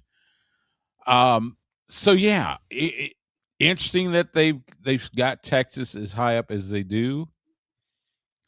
I'm always nervous when they have them that high up because it's like, man, that means they can they can't go much higher, recipe to But fail. they still got they got plenty of opportunity to fail. You're right, and we saw it this past season with Texas at number 1. Let's hope that they can solidify those key positions. Interesting that Will Muschamp, talk about a blast. What do you think of that hire? What do you think of that? Interesting, because he left here back in the Mac Brown days to go be a head coach. Ended up at South Carolina. It didn't go well, and we've seen it throughout college and pro. Coaches, there are coaches that are better as position coaches than they are, or coordinators than they are head coaches. Yeah. And Will Muschamp, he put together a salty defense the last time he was at Texas. So I think there's, again, reason for optimism. He's got he's got more years of experience, more years of hopefully some wisdom. So again, I think it's going to work. Yeah. But again, it's January, so let's see. I am one of the biggest people around, or not biggest, but I am one of the most outspoken people I think around here that covers Texas football. That for me, it's not always, because anytime something comes open, like if you want to talk about changing offensive coordinators or whatever, it's always, let's go back. I mean, like hire Major Applewhite or hire, it's always kind of the family, like keep it in the family. Mm-hmm. And I'm not the biggest fan of that at all. When Dwayne Aquina came back to coach the secondary last year, look, I love Coach Aquina. Mm-hmm. I mean, he's done amazing things, and you look at what he did with. I mean, look at that core that he had, that he coached. I mean, just unbelievable back then, and that's where, to me, it's always that we tend to go back to that. Yeah. And I love the involvement of alumni in the program. I love that Mac Brown is back here and that Mac Brown is doing whatever. I don't want Mac Brown to be a coach on this staff. I don't want all of these different things. But I will say that when Coach Boom, and I didn't see that coming. I mean, that was totally out of right field, for crying out loud. That's a hire that I am very happy retroing back, because I think that's a dude, especially with where he's been, since he left here as coach in waiting, even at that point when everything went off the rails there, that you've brought him back. He's been in that Kirby Smart system, and he sees what they do, and he can bring that here. That's going to add some fresh ideas. It's going to add things that the little spark that's needed, and then the aggression, because that defense. Imagine the Will Muschamp aggression in these guys, and I think that you're building something that was already good, and I think you're taking another step forward with some old philosophy that can maybe finally get you over that hump. And I'm talking about the hump, Georgia. Mm-hmm. That's just that part. It's like beat them. You're right, and you mentioned former Longhorns coming back. They announced Blake Gideon. I love that one too. That's going to be good. Yeah, he has really proven himself a really good position coach, and I think that's gonna work out well here at Texas. So we'll see him. There's there was another alum who was it? I can't remember. But anyway, I think I think right now there are 2 former Longhorns that are brand new, new hires on this coaching staff. So that's going to be. Not only are they good position coaches, but you bring in pieces of the tradition of Texas, and I think that's gotta be good for something. Yeah. So Will Muschamp, the aggressiveness is going to be key. I hope it's not aggressiveness at the cost of mistakes. Mm-hmm. Texas had a huge problem with penalties this past season. God, I mean, it was horrible. It took them out of it. If Texas could have cut in half their penalty count, I think they would have been in the playoffs easily. But just so many yellow flags. So, so yes, aggressiveness in a, shall we say, controlled fashion. Chaos. Yeah. And I will tell you, I mean, because we can sit here and talk, on January 21st, and again, I mean, way too early projections, Texas in the middle of that. I mean, I've seen them anywhere from 1 to 2, behind Indiana, depending on what you're looking at. Notre Dame closely right there behind them. But, ultimately at this point, where you have an Arch Manning that is more seasoned, you have an Arch Manning that now has had success. I personally think Arch Manning had a great year, all things considered, the way he started out. I mean, that comfort level was finally there. The continuity was there. He made just the amazing plays that we were waiting for at the beginning of the year. I mean, the expectations were just way too high for a dude that had minimal snaps. But now that all of that is done, and now that you have supplemented and you've gone to the portal and you've brought in Hollywood Smothers and all these different running backs, and you essentially have added 3 left tackles to your roster through the transfer portal, and adding tight ends and the things that you've done on defense, the pressure's on the coaching staff right now, because how do you finagle all of this? You've got all the tools in your toolkit. How do you make that work? So to me, it's like the kids are going to do what the kids are going to do. How do you control all that, and how do you have the right pieces in place at all times to make this a national championship contender? Let's just say that. Let's not say winning national championships. The pressure's on Sark, and the pressure's on the OC and the DC to make this work out. You got a lot of toys.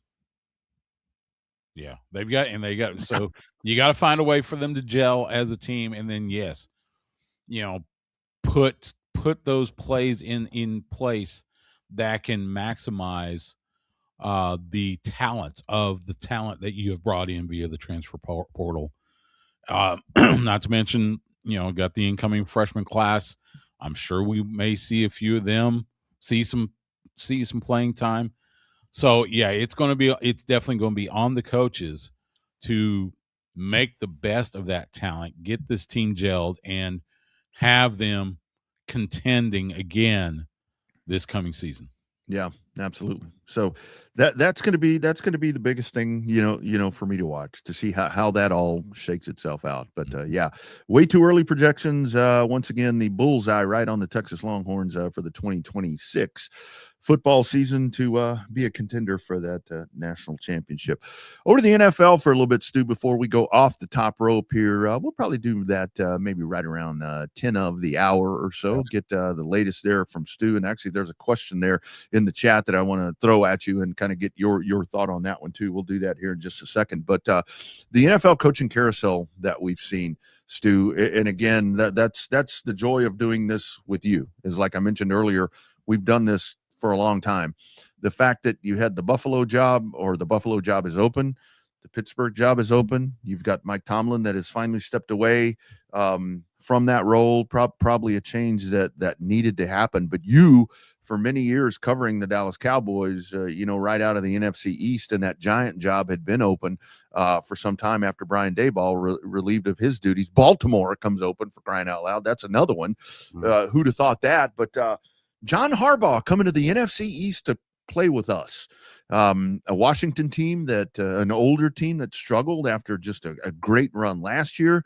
Those damn Eagles, if they could ever get their shit together, and I'm glad they don't, because I'm not an Eagles fan, but something scares me about it. Wags kind of has some different thoughts on this as a Giants fan, but the fact that the Giants got this guy to coach some young dudes, a really good quarterback, and some pieces on defense, this kind of scares me as a Cowboys fan, I hate to say.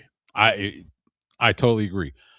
Look, I was lucky enough to meet John Harbaugh. Oh Lord, it's been several years. It was at a Super Bowl. I can't remember which one. He was there on Radio Row. It was there was the Baltimore station that was right next to my table. And he showed him, and he and I chit-chatted. I think it was right around when the Texas job got opened up before they hired Charlie Strong. But so he and I chatted for a bit. And look, it's criminal that Baltimore let him go, because he is still a fantastic coach. So the fact that the Giants were able to hire him, I think that's going to put the Giants in a good position. He is a good coach, and you're right. Young quarterback, that's going to be one of those. NFC East is going to have to watch out because he's going to have success up there. Interesting. Mike Tomlin stepping down from the Steelers, and that's a big one just because in the storied history of the Pittsburgh Steelers, they've had 3 head coaches. He was number 3. So now they get to hire their 4th head. How many have Dallas had? I mean, dear Lord. Pittsburgh has had 3 in their history. So they're getting ready to hire number 4. I'll be interested to see who gets that one. There's always the temptation of finding that college coach that is a hot hand, but we've seen in the past, for some reason, college coaches don't always work out well in the NFL. In fact, we heard Signetti during the post game national championship talking about he's not an NFL guy, he's a college coach, and he wants it that way. So I'm hoping that the NFL doesn't pick out a college. I hope we'll see some other, maybe a coordinator that's really well versed or something like that. But yeah, I think I saw on ESPN we've had 10 coaching changes so far, and some of it was like before the final regular season game was played, we were already hearing this team fired their coach or whatever. Pete Carroll's gone from the Raiders, and I do wonder, because Pete Carroll, he's an older guy, he's in his 70s. You wonder if maybe that was his swan song, or does he get a coordinator job somewhere? He's got a good offensive mind, so I could see him filling a spot like that somewhere. Yeah, but yeah, it'll be. I mean, we'll see what happens with the as more coaches get hired. I'm looking right now. I think the Cardinals are looking for a coach. The Ravens, of course, we mentioned Buffalo Bills. Buffalo, yeah. Which that was a weird one because Buffalo, they made they had a good run. Why is Sean McDermott leaving? I don't know. That's Cleveland, Raiders, Steelers. So there's going to be a few more coaching changes, I'm sure. They've got to get those in place probably next month in order to start, formulating for 2026. So, coaching carousel, always a adventurous ride. Yeah, and that's and I think the thing with Buffalo, because we covered that, when the news dropped about that, I think it really was this was Buffalo's time with no Lamar, with no Pat Mahomes, with no Joe Burrow. I mean, this was really the Bills' time to go ahead and make that run. I don't know how many people foresaw. I think some of our folks here in the chat probably foresaw that the Patriots were going to be good. I don't think that anybody foresaw that they were going to be this good. And even Stu, going into these playoffs, I didn't think that they were this good. I questioned the weak schedule. I questioned all of that, and they've answered that. I mean, they've totally answered everything, even though they played a very one-dimensional Houston team this weekend that, God dang, these guys couldn't get out of their own way on offense. Mm-hmm. It's like, which is a whole different discussion. If you're the Houston Texans, which obviously DeMeco Ryans is in place there, defensive guy, you got to go fix your offense. I'm questioning the quarter. I'm questioning CJ Stroud right now. I was the beginning of the second half. I was like, let's make a quarterback change here. Go to the other guy that had success. But anyway, I digress. That's a whole different discussion. But it's funny that you mentioned with the coaching changes here, when you said about the Cowboys, because you remember, I mean, all the years with Tom Landry, And then when you go to Jimmy Johnson, it's like, okay, well, here's the next coach. He'll be around for 15 years. And then, there's the abrupt halt there. And then, it's just been, you had the Bill Purcell's hire in there somewhere, but Dave Campo, Wade Phillips, Jason Garrett. It's just like you would have thought at one point that the Cowboys would have been like the Steelers, to where it's been these pillars that have been coaches. But yeah, I guess that's a Jerry thing, but it's funny that you mentioned that. It's Jerry, and remember, a lot of people saying Parcells' hire was so he could get the stadium deal that, the stadium build what is now AT&T Stadium. But you're right. There's, it's just, Jerry's going to do Jerry, and having stood there in a lot of those, where Jerry holds court after a game outside the Cowboys locker room, Jerry's going to Jerry. And, you just kind of have to shrug your shoulders and go, all right, whatever you say. Yeah. Yeah. And I think that just for a couple of these teams, obviously one for Buffalo, because you've got Joe Brady in house. Wags and I were talking about this yesterday, where you've got a guy that in my opinion, would be a very good hire to come in and lead this team, and maybe just a little bit of a change, because I think that's what the franchise needs. They just kind of need a little bit of a spark to where things had gotten stale. And look, you can sit here and talk about Sean McDermott getting fired and so forth and so on, but the mistakes that were made by Josh Allen over the weekend, some of that, how much can you blame the coach on that? I don't want to be hard on Josh Allen because he's a damn good NFL quarterback. Is this going to be a Dan Marino kind of guy that just can't get over the hump? Does he go the route of Steve Young to where he finally gets himself a Super Bowl somehow? Does he do the John Elway route to where he, late in his career, is able to pick up a few of these? But the thing about it, where I think any hire in the AFC, especially the three kind of big ticket teams that you want to talk about, with the Bills, the Steelers, and the Ravens, is that now you've got New England, you've got Denver, and you've got Jacksonville that are now really, really good. And I think that those three teams are poised to be really, really good for a long time. You're going to have the flashes in the pan that you always have. There's always a team, that makes a run. Carolina this year, are they going to be good for a long time? I don't know. I would think so, but we'll see what they do next year. But in the AFC, those teams are going to be really good. And some of these stalwarts that we've been used to, let's not even get into Kansas City, but you got some new kids on the block. The Jaguars. Yeah. Who would have thought? And look, I've met Shad Khan once. Tony Khan and I know each other through the wrestling thing. And look, and I love Tony to death, but the Jaguars, it's kind of like what we were talking about with Indiana. They were kind of the doormats for the AFC South, and now all of a sudden they're a playoff team. It's like, what? Okay, if they can keep that momentum going, I'm not. I wouldn't blink if the Jags make it at least the conference championship. And, hopefully they can put together a string where, you start to see some success there in Duval County. And that's the thing about it, to where we go back to coaching and the importance of the hires, of the head coaching hire, and then with the head coach going out and filling his staff. Is Jacksonville, let's be honest, before the season, one of the questions that people talked about is Trevor Lawrence a bust?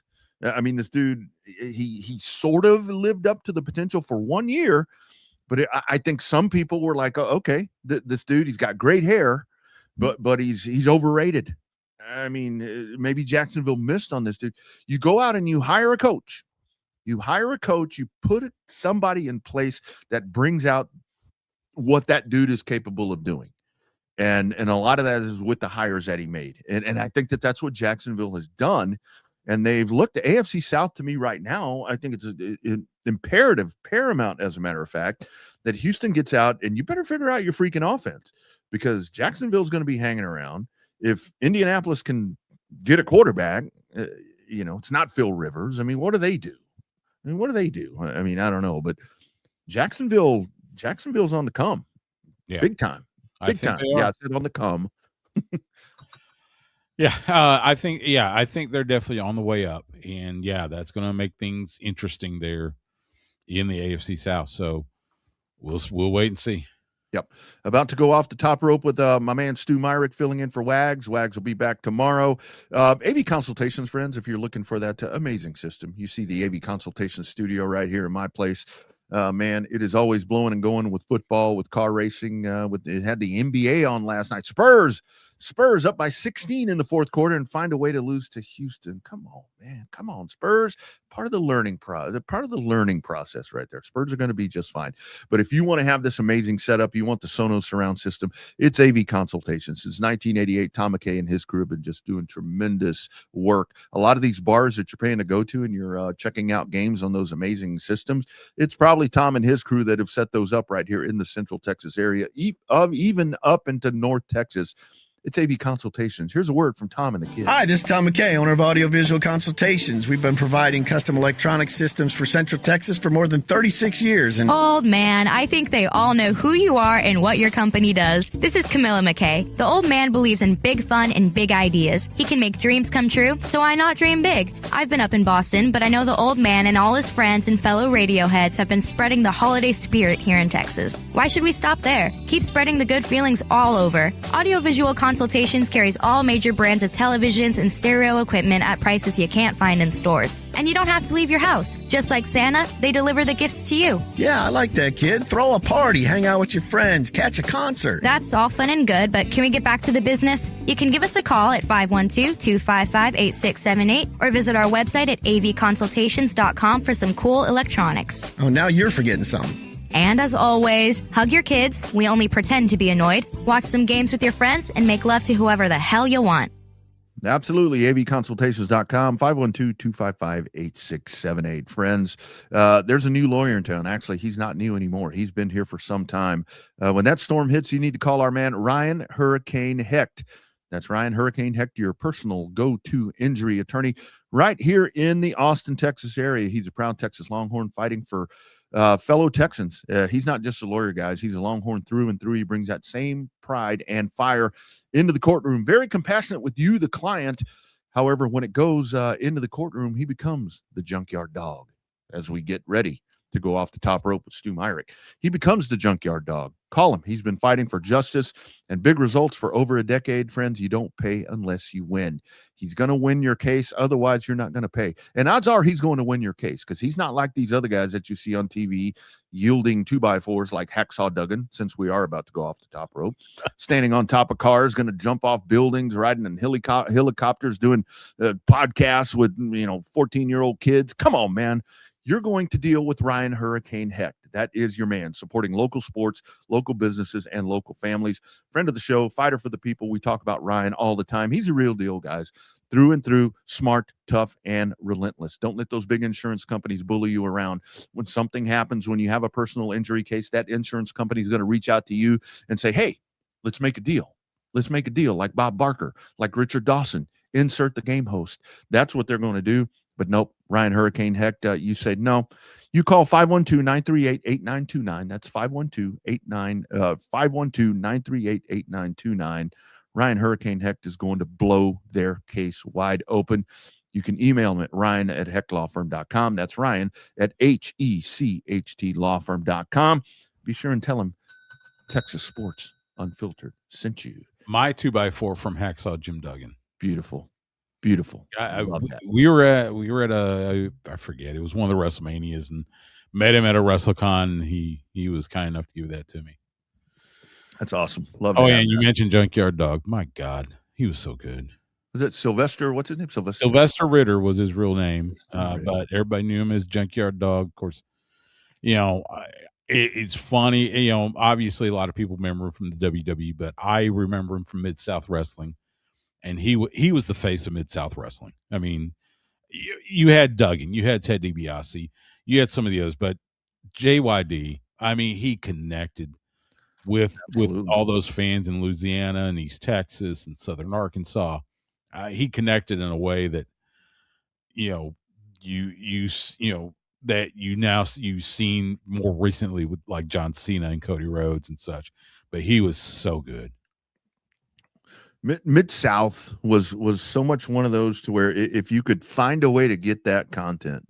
I mean, I know here, WTBS, is Superstation, when you had Georgia Championship Wrestling on Saturdays and Sundays, that was unbelievable. I mean, those studio matches to where you're in such an intimate space, and the shit. I mean, the talent roster that they had. I attribute that also, like with Southwest. Here.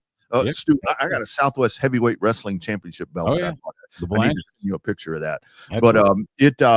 But those really were the days. I mean, the studio matches, Dallas TV, what was it, Channel 11 with World Class? Well, it was 39. They were the flagship. So the World Class show at the Sportatorium, it was syndicated. Yep. In fact, Bill Mercer, who is of course no longer with us, but he is probably one of the most underrated commentators in pro wrestling history. He always joked that he was the fourth most popular individual in Israel, behind David, Kevin, and Kerry Von Erich, because for some reason Israel loved World Class Wrestling. And in fact, Kevin Von Erich did his retirement match with his sons, Ross and Marshall, in Israel. So, but yeah, those days, you had the Sportatorium, which, and I've been to the ground where the Sportatorium stood. Yeah. But you think about that. You think about the Shreveport Boys Club, which hosted Mid-South Wrestling, and I saw somebody in the chat talking about Hacksaw Jim Duggan versus Yokozuna. One of the most iconic matches I remember was from Mid-South Wrestling. In fact, Jim Ross and I talked about this in an interview years ago. It was Ted DiBiase versus Ric Flair, where DiBiase is doing the kind of a promo to promote the match, and then Dick Murdoch comes out and slams his head in the post, and he gets all bloodied. And there's, the storyline is, will he even be able to wrestle? And then Flair comes out, they do the intro, and then here comes DiBiase with that bandage around his head, and they wrestle a classic. And it was your textbook Flair, plenty of near falls for the challenger before Flair finally, vanquishes the opponent. But that was the match, and that was the match that got me hooked. Yeah. That was the match that made me love pro wrestling. And, that love, of course, continued up to this day. You remember, all so often, Stu, back in those days, talking about guys like DiBiase and Flair, and you can throw Nick Bockwinkel and all these different people into this, to where they would wrestle 60-minute matches. Oh, yeah. And it's like Flair did it all the time. And this was like multiple days a week, because remember Flair. Yeah. So Flair is the NWA World Heavyweight Champion. He was a touring champion. Yeah. Because remember, the NWA was a collection of promotions like World Class, like Mid-Atlantic, like, some of the other Florida. And so he would go around to all these different promotions, take on one of their top talent and wrestle there. And then even, when it started getting really hot with Crockett in TBS and such, they would do a lot of those shows in Atlanta, in Greensboro, where he would do 60-minute, or they call them Broadway matches, 60-minute Broadways, and he would do those multiple times a week. It was just one of those things. You won't see that nowadays. They've tried to do it. The current version of the NWA ran by Smashing Pumpkins, Billy. Oh yeah. Yeah, I know. I've talked to him too. But anyway, Corgan, Billy Corgan. They're trying to do that, but it's not going to be to the level of what it was back in the 70s and 80s, just because obviously wrestling is not like that nowadays. But those 60-minute, you don't see 60-minute matches very often outside, maybe Japan. New Japan will do some long matches every now and again, but in the U.S., you don't see 60-minute matches very often at all. And the thing about it, Stu, is these guys, if you really dig into it, and it really is fascinating to study professional wrestling. It really is. Just so much about, especially growing up watching it, where you kind of had an idea, whatever, but then when you really study this, but like with those guys that we're talking about, like Flair and Rick Steamboat, and these guys that would do the 60-minute matches multiple times, hell, even on a weekend, 60-minute matches back to back, they didn't live the healthiest life. No. They didn't live the cleanest. They're shit-faced probably the night before. still find ways to do this, man. It's unbelievable. I've been to. So there's an organization called the Cauliflower Alley Club, which kind of like they take care of wrestlers that maybe needing financial help for medical bills or such. And they do a reunion every year in Las Vegas. And I've been to a few of those. And so I'll see some of those legendary wrestlers. And they are just, it's sad to see how much they've gone through. Yeah. Yeah, it's a lot. Stu, before we get to some of the local stuff, because like me being a local racing guy, I love that you come on and you talk about more regional promotions with shows coming up. But I saw this. I wanted to get this from our man Jason. If you're on the Coda text line, question is name the best Royal Rumble ever. In your opinion? Ooh, that's hard. I had to kind of do a search on this just because I've seen so many of them. They all meld together. I would say among the best was probably 2020. That was Brock Lesnar comes in, eliminates like 12, 13 individuals, and then Drew McIntyre comes out, eliminates Brock, and then goes on to win the Rumble, and then of course he wins the title. Remember that was the WrestleMania right after the COVID pandemic started. Yeah. So they had to do WrestleMania in the Performance Center, and so McIntyre wins the world title, but in front of nobody. That's crazy. It was so funny because Drew just won the title off of Cody Rhodes, I think about a week or two ago on SmackDown. So he actually got a championship win in front of fans, which was satisfying to see for someone that has really worked on his craft, throughout his career. Yeah. And here we go. Longhorn and Lubbock on the Coda text line, 222-9328, open all the time. Here's some names for you. I mean, this is a wrestling fan. Austin Idol. Yep. Oh yeah, there we go. He still does some stuff with the NWA nowadays. He's like a manager, I think. Wildfire Tommy Rich. Oh yeah, former NWA world champion. Yeah, Roddy Piper's in there. Very short reign for Tommy Rich, yes. As the champion there. That was one of those transitional to get the belt off of Flair so he could take a break. Yeah, exactly. Just needed a little bit of a break. Was the same thing with Kerry. Yeah. I remember it was supposed to be David, but David passed away in Japan, and so it ended up being Kerry. Yeah, and then Kerry couldn't get out of his own way. I mean, it was like, whatever. That's again. I highly recommend I think it's a documentary about world-class wrestling. You can kind of go. There's 2 or 3 of them. There's one that WWE did, but there was another one that was done independently, and that one actually ends with Kevin Von Erich going through the sport of touring right before they tore it down. Yeah, and so he's talking about he went up into his Fritz's office and stuff like that. They're both very good. In my opinion, much better than the movie. I mean, the movie kind of picks around and does whatever. Iron Claw, it was a movie, and I've said this before. The Iron Claw, the movie, it was not a wrestling movie. It was a movie about a family. Yeah, and the effect that pro wrestling had on it. Yeah. Yeah, there's a lot of stuff that got left out of that. That's really impactful. I mean, it's a tragedy. I mean, it really is an American tragedy. That family, just everything. A lot of that self-inflicted, but I mean, it's very hard what they went through. All right, Stu, what do we have? Anything local? Again, I think it's so important. Like with me, with local short track racing. This weekend with the impending weather, there was a couple events, but they've been postponed, so nothing really this weekend. I'll say nationally, WWE's got Saturday night's main event coming up this Saturday, 7 p.m. Central on Peacock. The card looks like this. There's going to be a fatal 4-way. Randy Orton, Trick Williams, who just came up from NXT, Damian Priest, and Sami Zayn. The winner of that will challenge Drew McIntyre for the WWE Championship at Royal Rumble. You also have Rhea Ripley and Io Sky defending the women's tag titles against Liv Morgan and Roxanne Perez from Judgment Day. And then Cody Rhodes trying to get some revenge on Jacob Fatu. Jacob Fatu interjected himself into that match that cost Cody the title. So he's going to try to get some revenge on Jacob Fatu. So that's the card for Saturday night's main event this coming Saturday. Of course, next Saturday is the Royal Rumble in Riyadh, Saudi Arabia. So that's going to be weird. And I don't think anybody has like a solid pick as to who's going to win the Rumble matches. There, believe it or not, you can bet on pro wrestling. And so one of the sites, there's a betting site that I use that I'll look up, odds on. Right now, if you look at the betting odds, the money is on Roman Reigns and Liv Morgan, but it's not by a lot. So there's not really a solid feel. It'll be interesting to see who does come up, and who gets those championship matches at WrestleMania. Yeah, absolutely. Love me some Liv Morgan. Oh my goodness. Love that girl, and glad Nikki Bell is back also, by the way. Just let her live.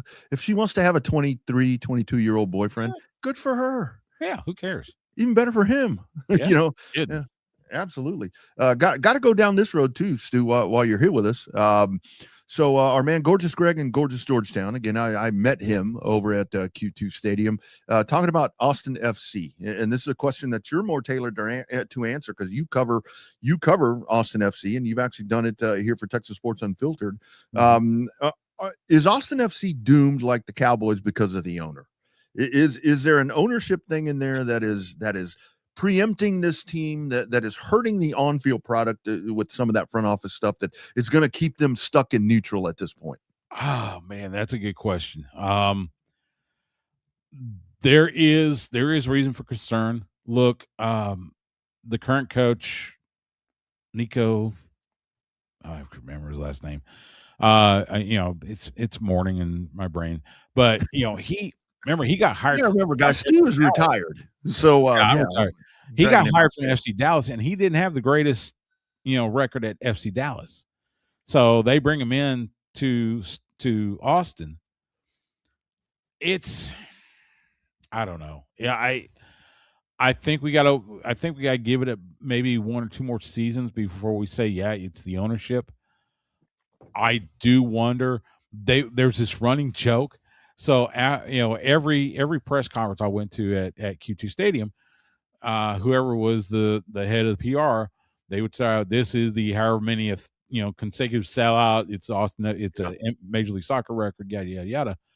I do wonder next season if that record finally gets broken or it ends, because they had the close call their second season, and that's been it.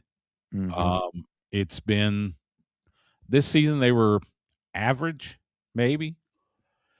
So I do wonder if there's going to be some,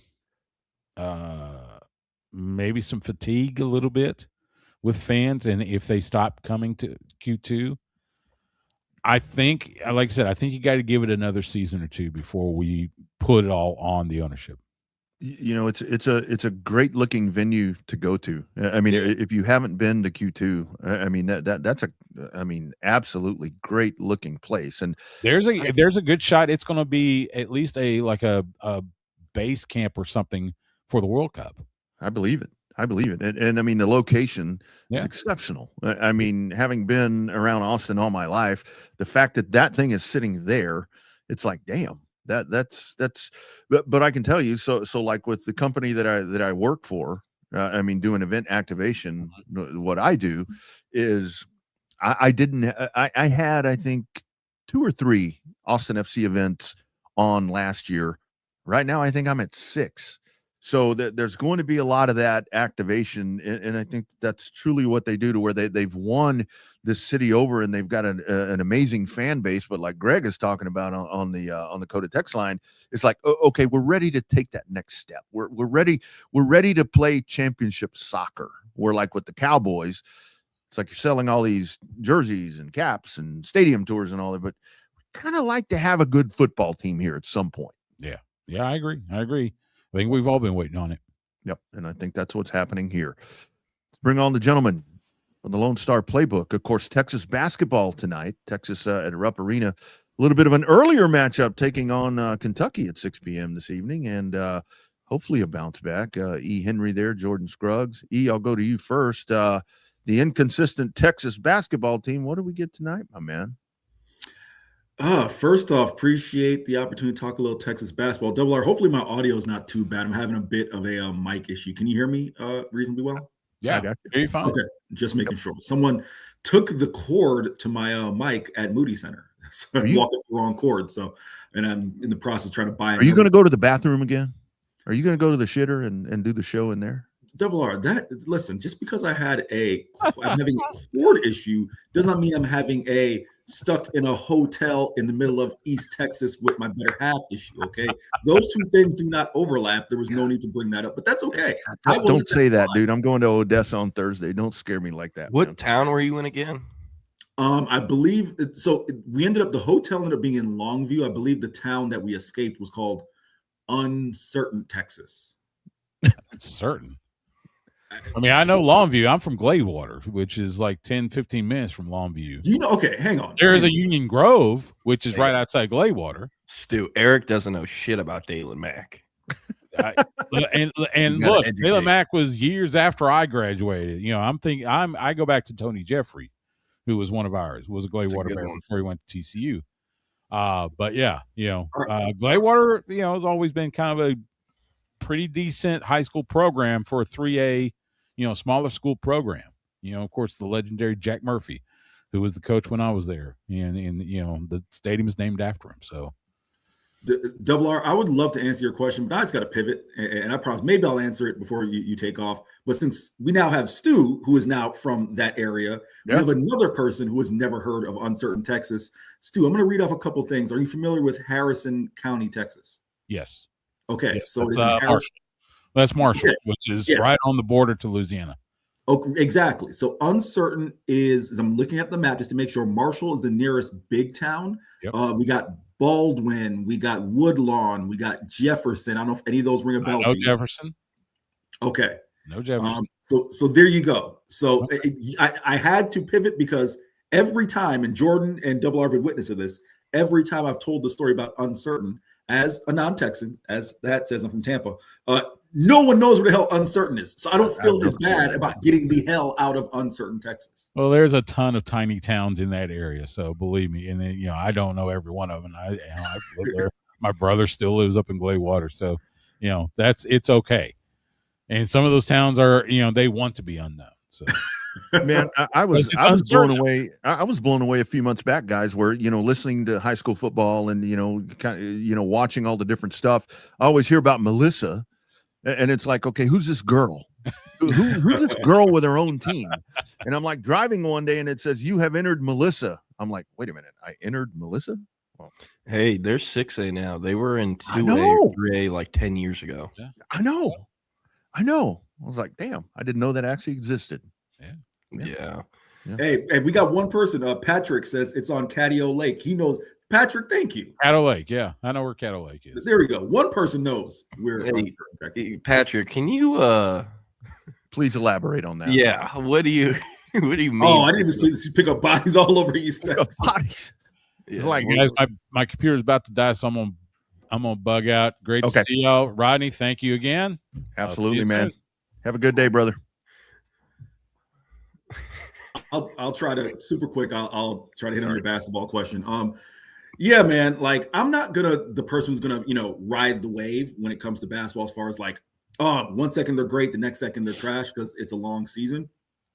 I didn't view the loss as A&M to be that disappointing. Outside of it's A&M, right? You want to beat A&M, but it's not like they were, you know, came in like 5-14, right? They're came in 13-3, 13-4 at that time. It was disappointing. Yes, the first 4 minutes of the second half, I don't know what that was, right? And Sean, I think Sean is realizing, and Jordan, I think will appreciate this too, even as someone who doesn't watch the team all the time, but is a sports fan. I think Sean's realizing he can't just beat them over the head with effort every time, because even though he may not like this club, he still has to coach this club for another 14, 15 games, because he was like, I don't want to be that guy who says, oh, when we lose, it's effort, and when we win, I don't say anything. But it's effort, right? So he kind of couched it there. As far as tonight, man, you had another team in Kentucky who don't really know if Mark Pope likes his team or if his team likes Mark Pope, which is super weird because Mark Pope is a Kentucky grad. Like, that hire was supposed to be really good. They opened the season number 9, Double R and Jordan. They're not living up to expectations either, and they don't particularly do anything well. Like, of note. This is a game that Texas can steal. If Texas loses this game, I think it'll be more because of Rupp Arena in that environment than the team on the floor. Yeah, absolutely. Looking forward to that 6:00 tonight. All right, gentlemen, I will let y'all get after it. Chaos Theory back tomorrow, 9 a.m. Wags will be back. Boys, y'all have a great show. I'll be listening in. Appreciate it. Well, hey, welcome into the Lone Star Playbook. I'm Jordan Scruggs. That is Eric Henry. Patrick used to work at a crematory in Longview during college, which is why he used to pick up bodies all over East Texas. How does that work? Like, do you have to drive a special car? Do they have to go in the trunk? Because, like, what if you get pulled over for speeding and the cop just sees a body bag in, like, your back seat? Like, do you have to have a special permit? How does that – I'm very curious how that works. I'm guessing you're driving, like, a medical vehicle or a hearse, like one or the other. That's going to be my guess. No, I know I'm not throwing bodies in the Mustang and be like, yo, we riding out. Like, no, that's not, that's not what we're doing. I doubt it's a hearse because, like, let's say it's like an older couple and the man has like a heart attack. He's dead. Wife calls Patrick up to come get the body. He's not picking up that guy in a hearse. I doubt it. I don't know. But yeah, that is a very interesting job. I've never even thought about that those jobs exist, but it's a big white van. Big white van, yeah.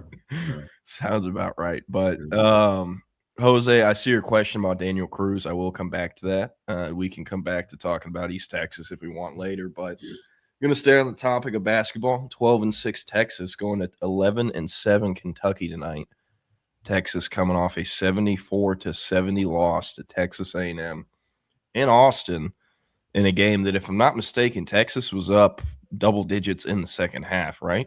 No, Texas was never up double digits in the second. Texas A&M was up double digits. Texas, that game was tied at halftime, and then Texas spent the majority. Matter of fact, Texas never led in the second half.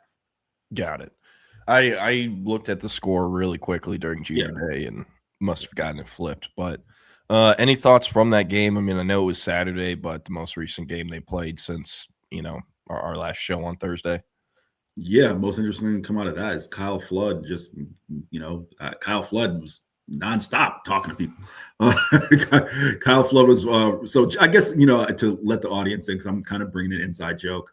At Moody Center, you will obviously see like the regular seats, right? But when people come in who are not named Steve Sarkisian or Chris Del Conte or the school president, when they come in John Bianco, right, or like coaches for football, they don't have seats. Right. And especially if the game is sold out, that's usually when they're showing up.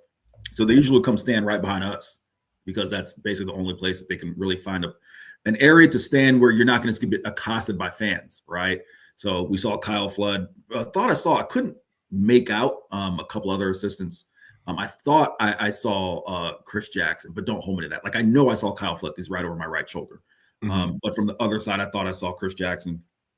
So that really was the most interesting thing to come out of the game, because Texas, they didn't shoot the ball well, Jordan. They went there was a stretch in the game, almost 10 minutes, where they went 1 of 13 shooting.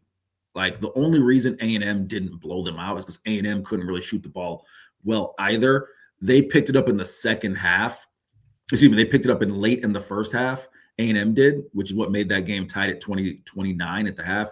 And then entering the second half, coming out of halftime into the second half, that's really where Texas lost this game, right? They let Rylan Griffin, I think it's pronounced Griffin because it's like E-N at the end, one of A&M's guards, hit 3 threes. They got a couple of layups. They were outscored 15-5 over the first 4 minutes of the second half. By the time they got to the under 16 timeout, Texas really, in a game where they couldn't shoot the ball and offensive efficiency was really struggling, they weren't going to make up that deficit. They now, granted, they made one last push because A&M again went cold. A&M didn't record a field goal for the last 2:50 something of that game, Jordan. That's what brought Texas back to possibly have a chance to tie with a 3. But again, they couldn't get their offense going over the last 70 seconds of the game, and it ended up being a loss. But like I said, I'm not, and I'll let you ask questions based off the stat sheet there heading into tonight. I'm not oh my gosh, it's this horrible loss. Mississippi State was a horrible loss because Mississippi State, you have more talent than, and that's just not particularly a good team. Whatever you want to say about A&M, I know it's the Aggies, right? So take that aside. And Jamie Vincent was leading the way in. I don't know if you saw my video, Jordan. Jamie Vincent was leading the way in post-game. Yeah, he showed Texas with all 6 minutes he got. He got 6 minutes. Listen, I will say this. He got 6 minutes. He got an alley, and he blocked Modest. That's in your return. Like I guess that's all you really need, right? But he was leading the way in to the visiting locker room. I think I've said this here before. The media room is right next to the visiting locker room, so they got to kind of like walk past us to get to the locker room. Bunch of horns downs. I don't know if Jamie threw one up, but a bunch of the A&M players had the horns downs, and the Chief Keef was blasting. Chief Keef and Young Boy was blasting, especially loud from A&M's locker room post game. But yeah, like I said, I mean, I don't think it was a bad loss as much because A&M's pretty good. It's just like disappointing because this team Texas should have beat, right?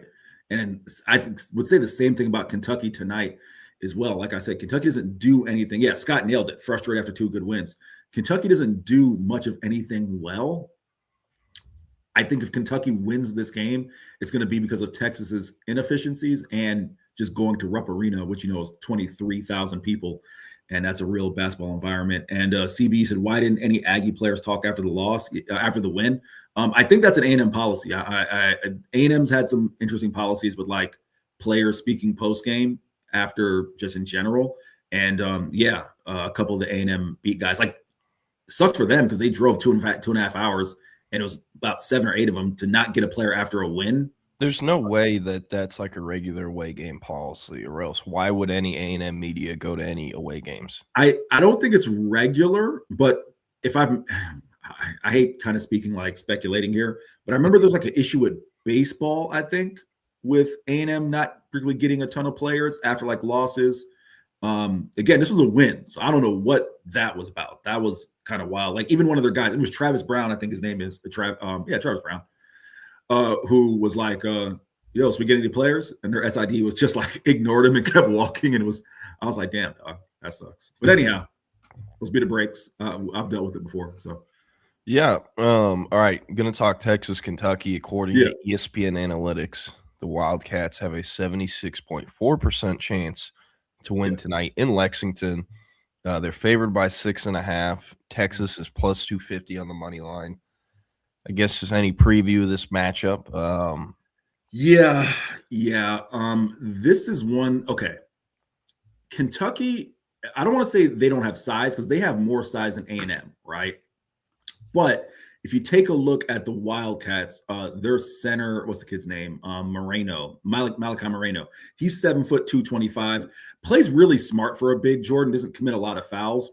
With Modest, kind of the game plan is for him to get other teams in foul trouble, right? I think one of the biggest challenges with this team is they cannot get Modest the ball early in the shot clock. And that does, as much as I've defended Jordan Pope as a point guard, saying that like he doesn't necessarily hurt the team, having a true point guard who could get Modest the ball in a good spot on the block earlier in the possession would really play a difference as opposed to like, we should probably get him a touch, and there's like 15, 14 left on the clock. And Modest is decisive with his move. Like he's not like a dribble, then make his move, right? He's pretty decisive, but he's still young, right? So he ends up, that's how he ends up, Jordan, with these games where he's like shooting 8 for 12 or 10 for 15 from the line. He's great at drawing fouls, but he always ends up getting like 4 or 5 field goal attempts. If Texas can get him 10 shots tonight, I think that's going to go a long way because Moreno and Brandon Garrison, the former Oklahoma State center, those are going to be the guys who are really going to try to match up with him. I do not think Texas can win a matchup with Kentucky's guards. Denzel Aberdeen from Orlando, Dr. Phillips, shout out to him.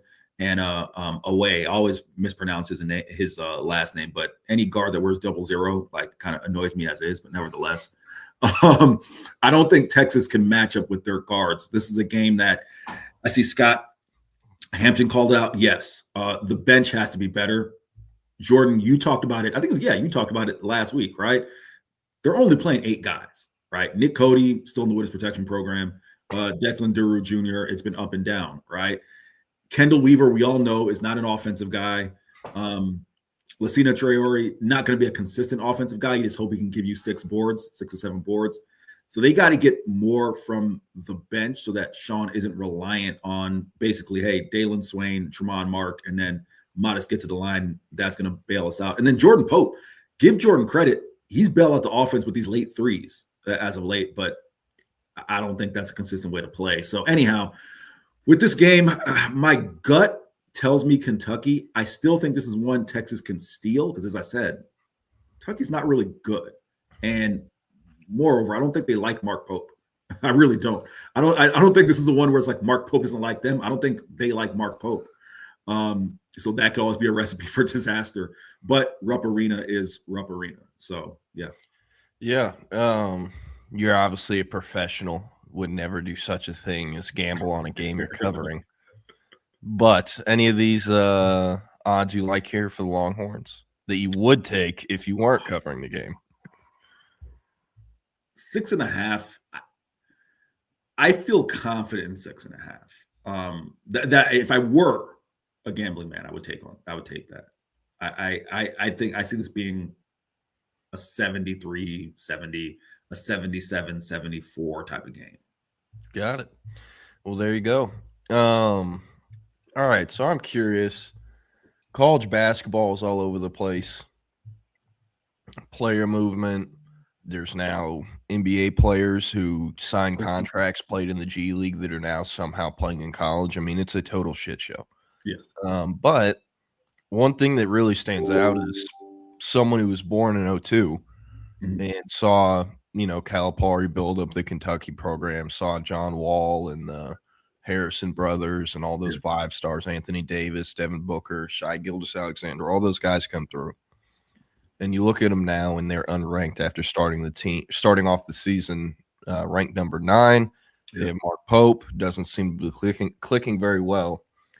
So I'm curious, why is Kentucky State taking a step back? Is it because Calipari isn't there anymore and Pope is just a worse coach?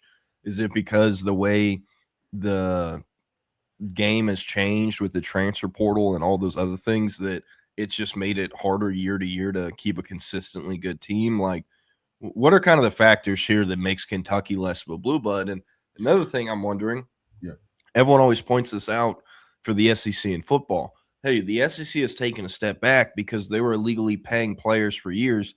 Now, since everyone's doing it, the playing field is leveled. Obviously, Kentucky was paying all those 5 stars in some form or fashion for years. That's how they got them. We're not going to act like we're blind or stupid. They were paying those dudes.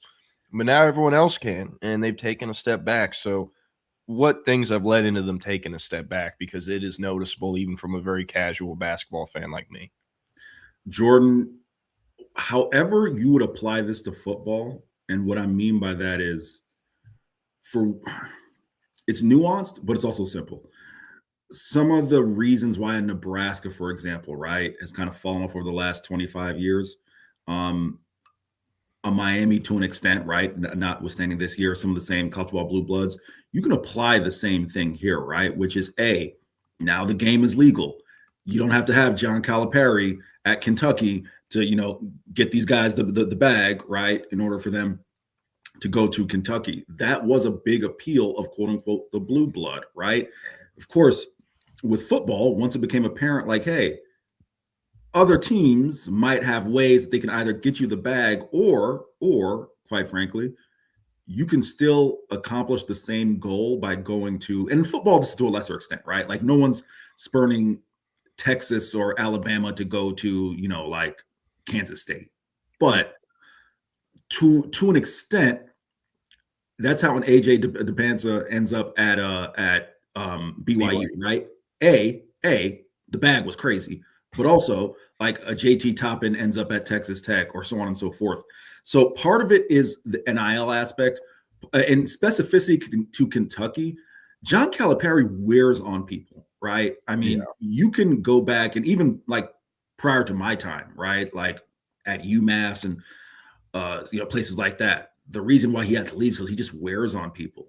And I think with Calipari, it was specifically, dog, you can't keep asking for this money and losing, right? It's the James Franklin deal. You ask for the world, can we at least get something back outside of like getting bouncing around to 32 or Sweet 16? Like we need something more than that.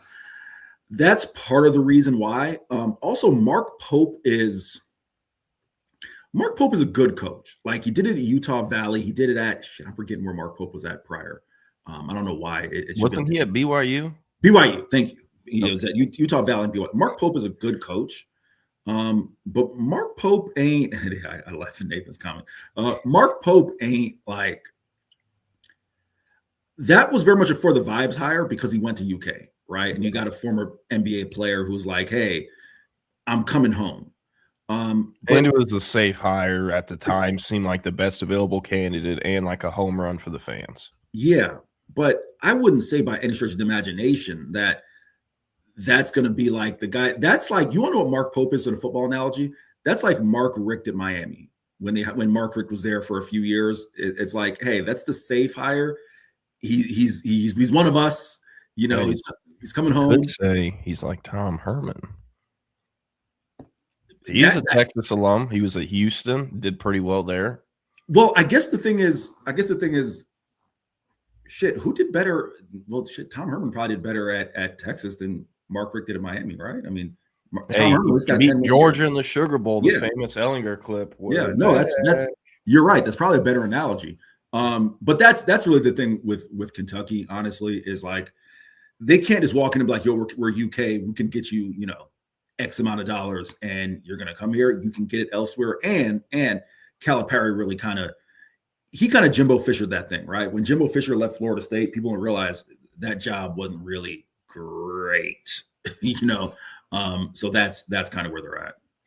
Yeah, I was thinking about maybe like, because they're different styles of guys, and obviously they coach different sports, but you know, you bring up like, hey, Calipari can't really be at the same place that long because he's going to wear on people and vice versa.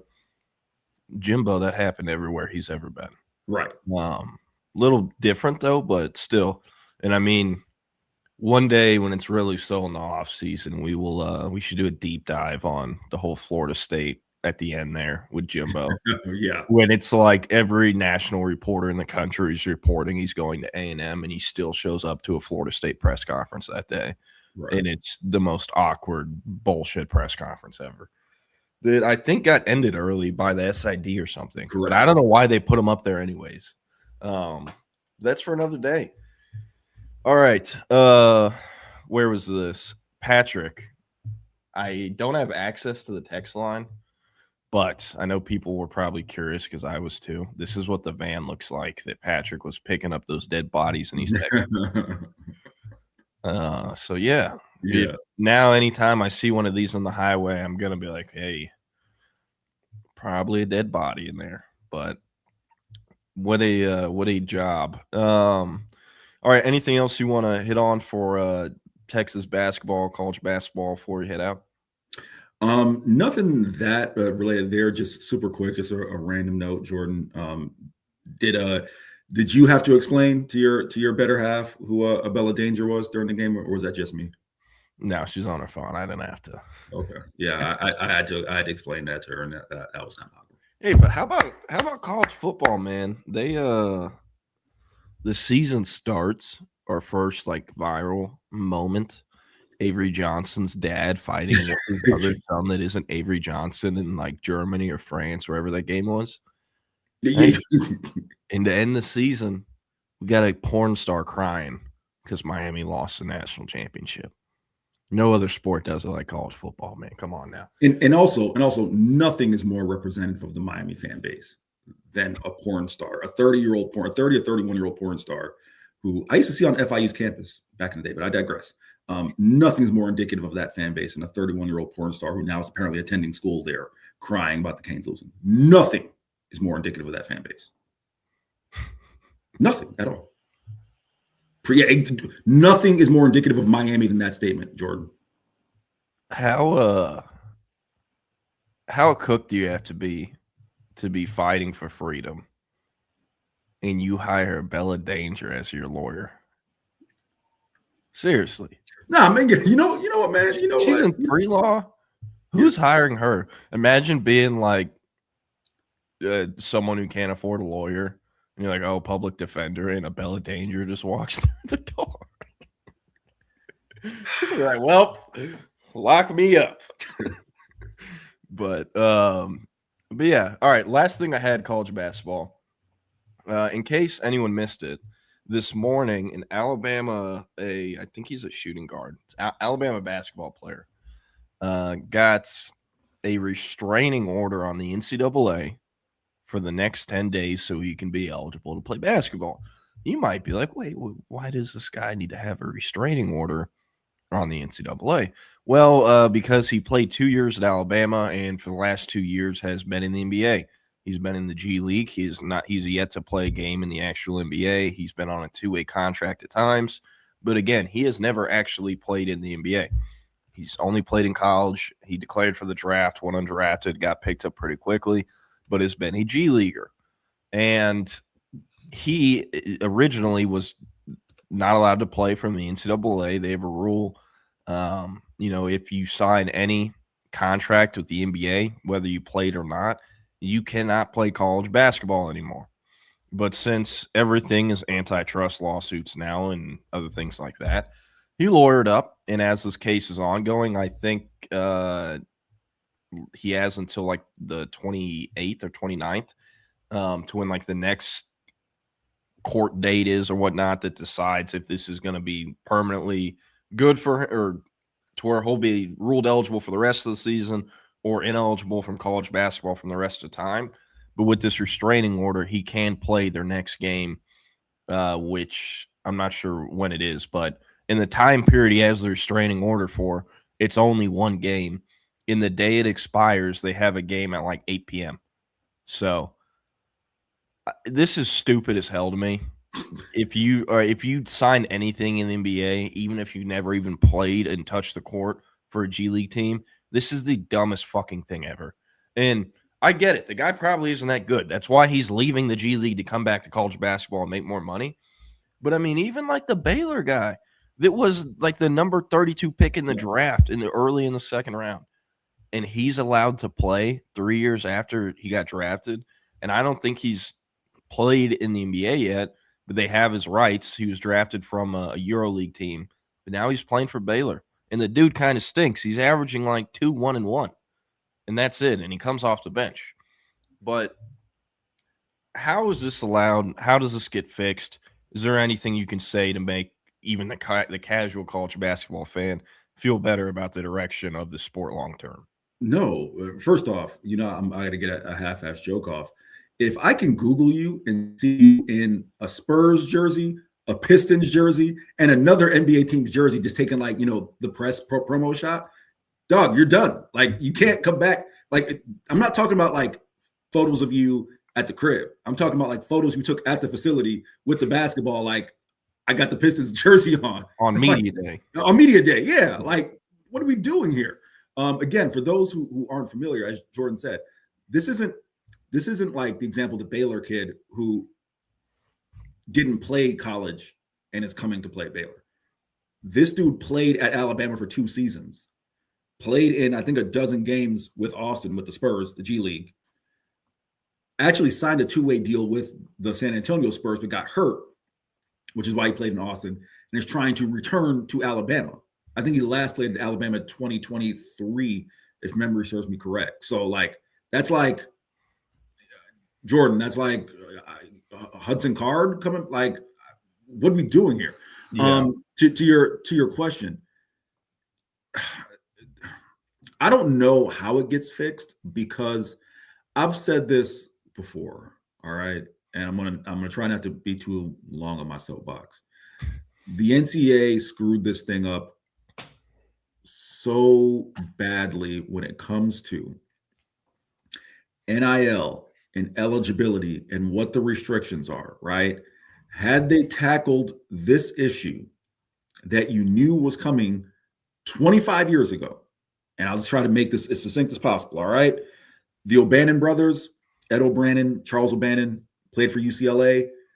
In the 90s, they were suing the NCAA because their likeness was in the video game, right? They're like, bro, how can you have 2 likenesses who look just like us, but they're not O'Bannon, and you're making money off of this?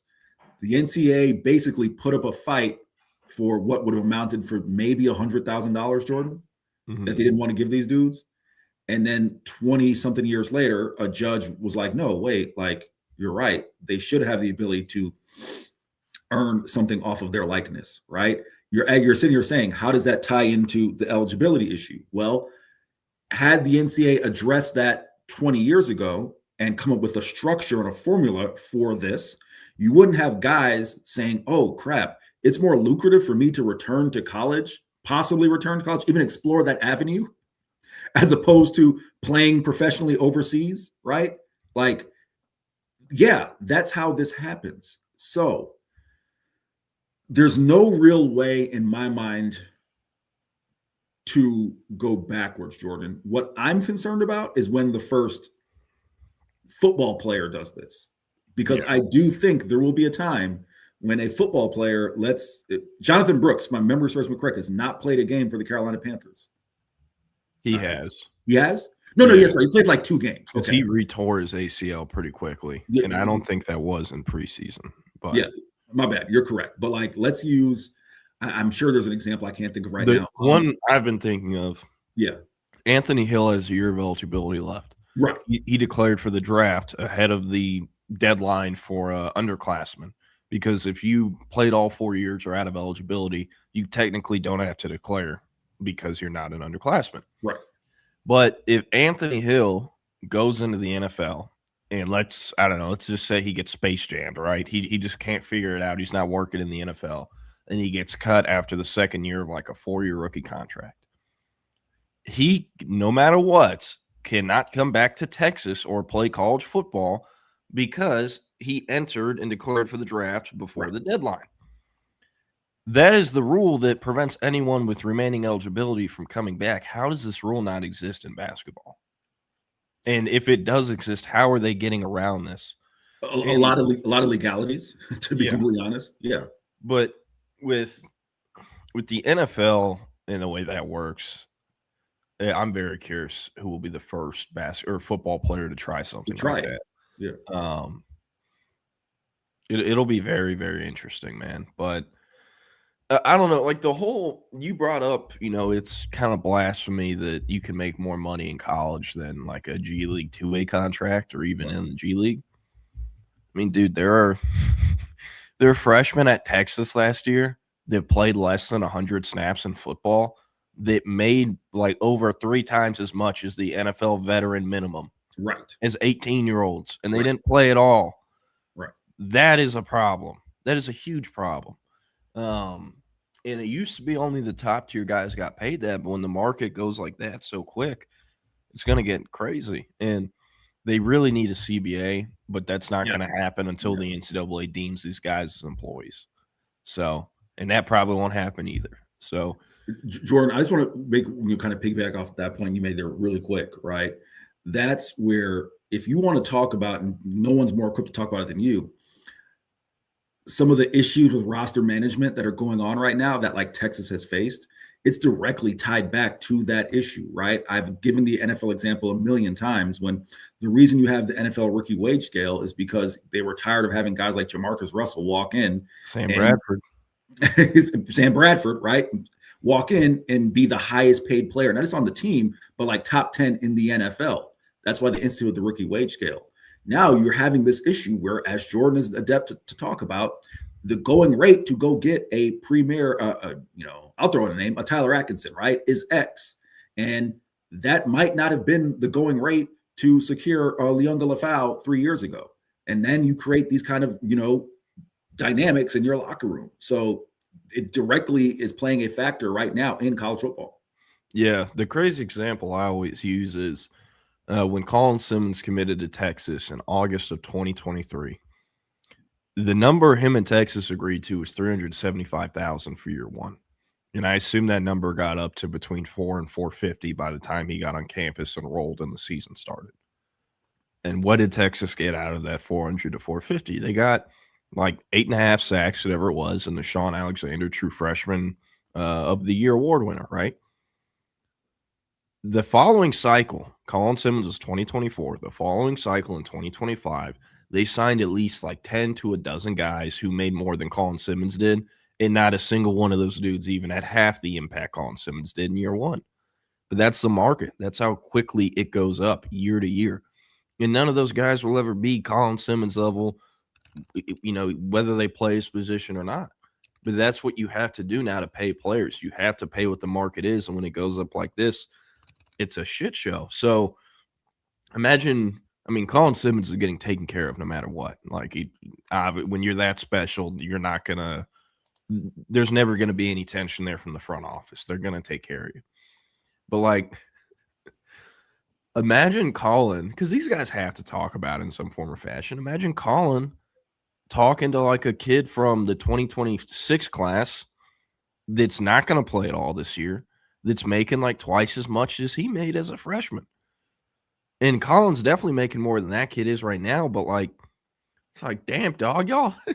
The ROI on my freshman year is like one of the best deals in the history of NIL. Right. You know? So, ROI doesn't actually exist in this because the boosters and donors never get paid back off it, but you get what I'm saying. True. So, Nathan brings up, I actually forgot about this, but UCLA got a guy, he's like 24, 25, who did NFL training camps but never attended college.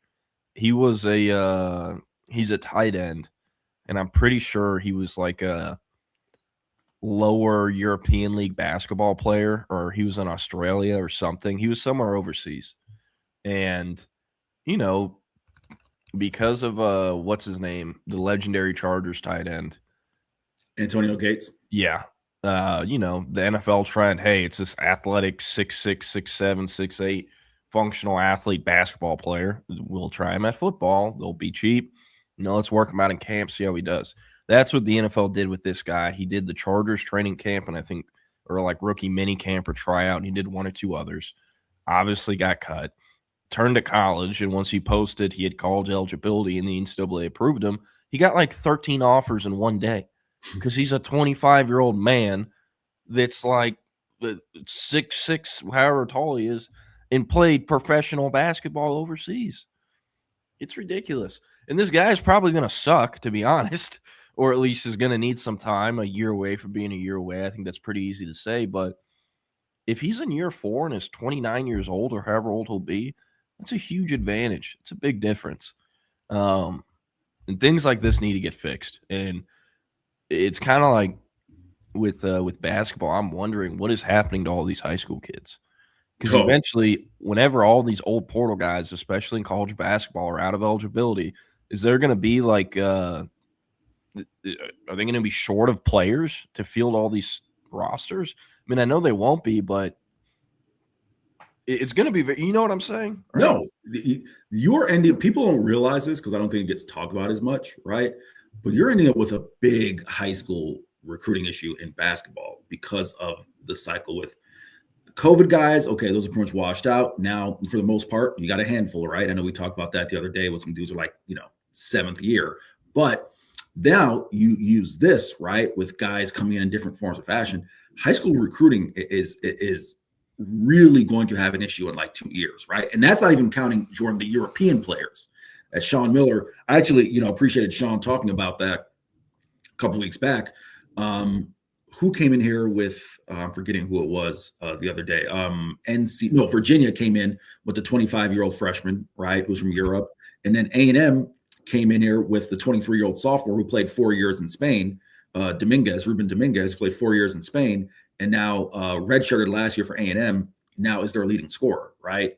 Once you start tapping into that system as well, what do you think is going to happen? Because there are only so many scholarships available in basketball. Yeah, it is a great point. All right, we're going to move into some football stuff. Yeah. Went back to this Jose question from earlier in the episode. He said, Jordan, why didn't Daniel Cruz work out at center? Seemed like a top priority as a recruit.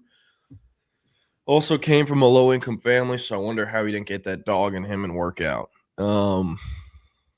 Well, he was never going to play over Jake Majors as a true freshman.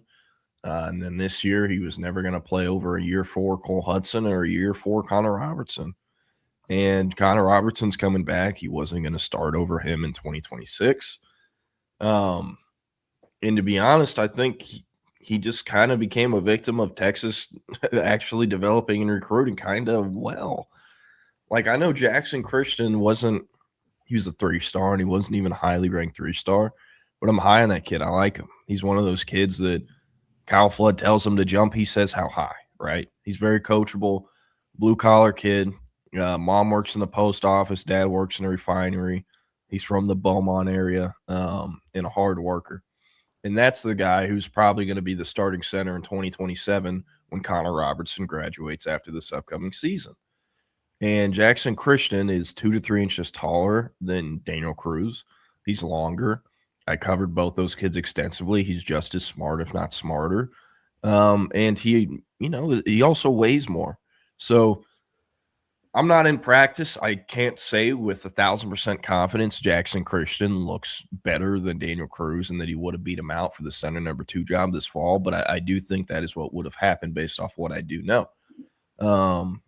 And with Daniel Cruz, I've kind of, talked about an anonymous player that Texas cut him by saying, hey, we're not going to pay you anything if you're on the team next year. And they had the agent tell him that. That was Daniel Cruz. He was a cap casualty. And it's a very shitty situation, especially because Texas figured out they would get him by paying the most, and they made sure they paid the most out of high school. And within 2 years, it's, hey, you've been recruited over. If you want to stay here, you got to play for free. And anyone in his situation with his family situation is leaving Texas and going somewhere else.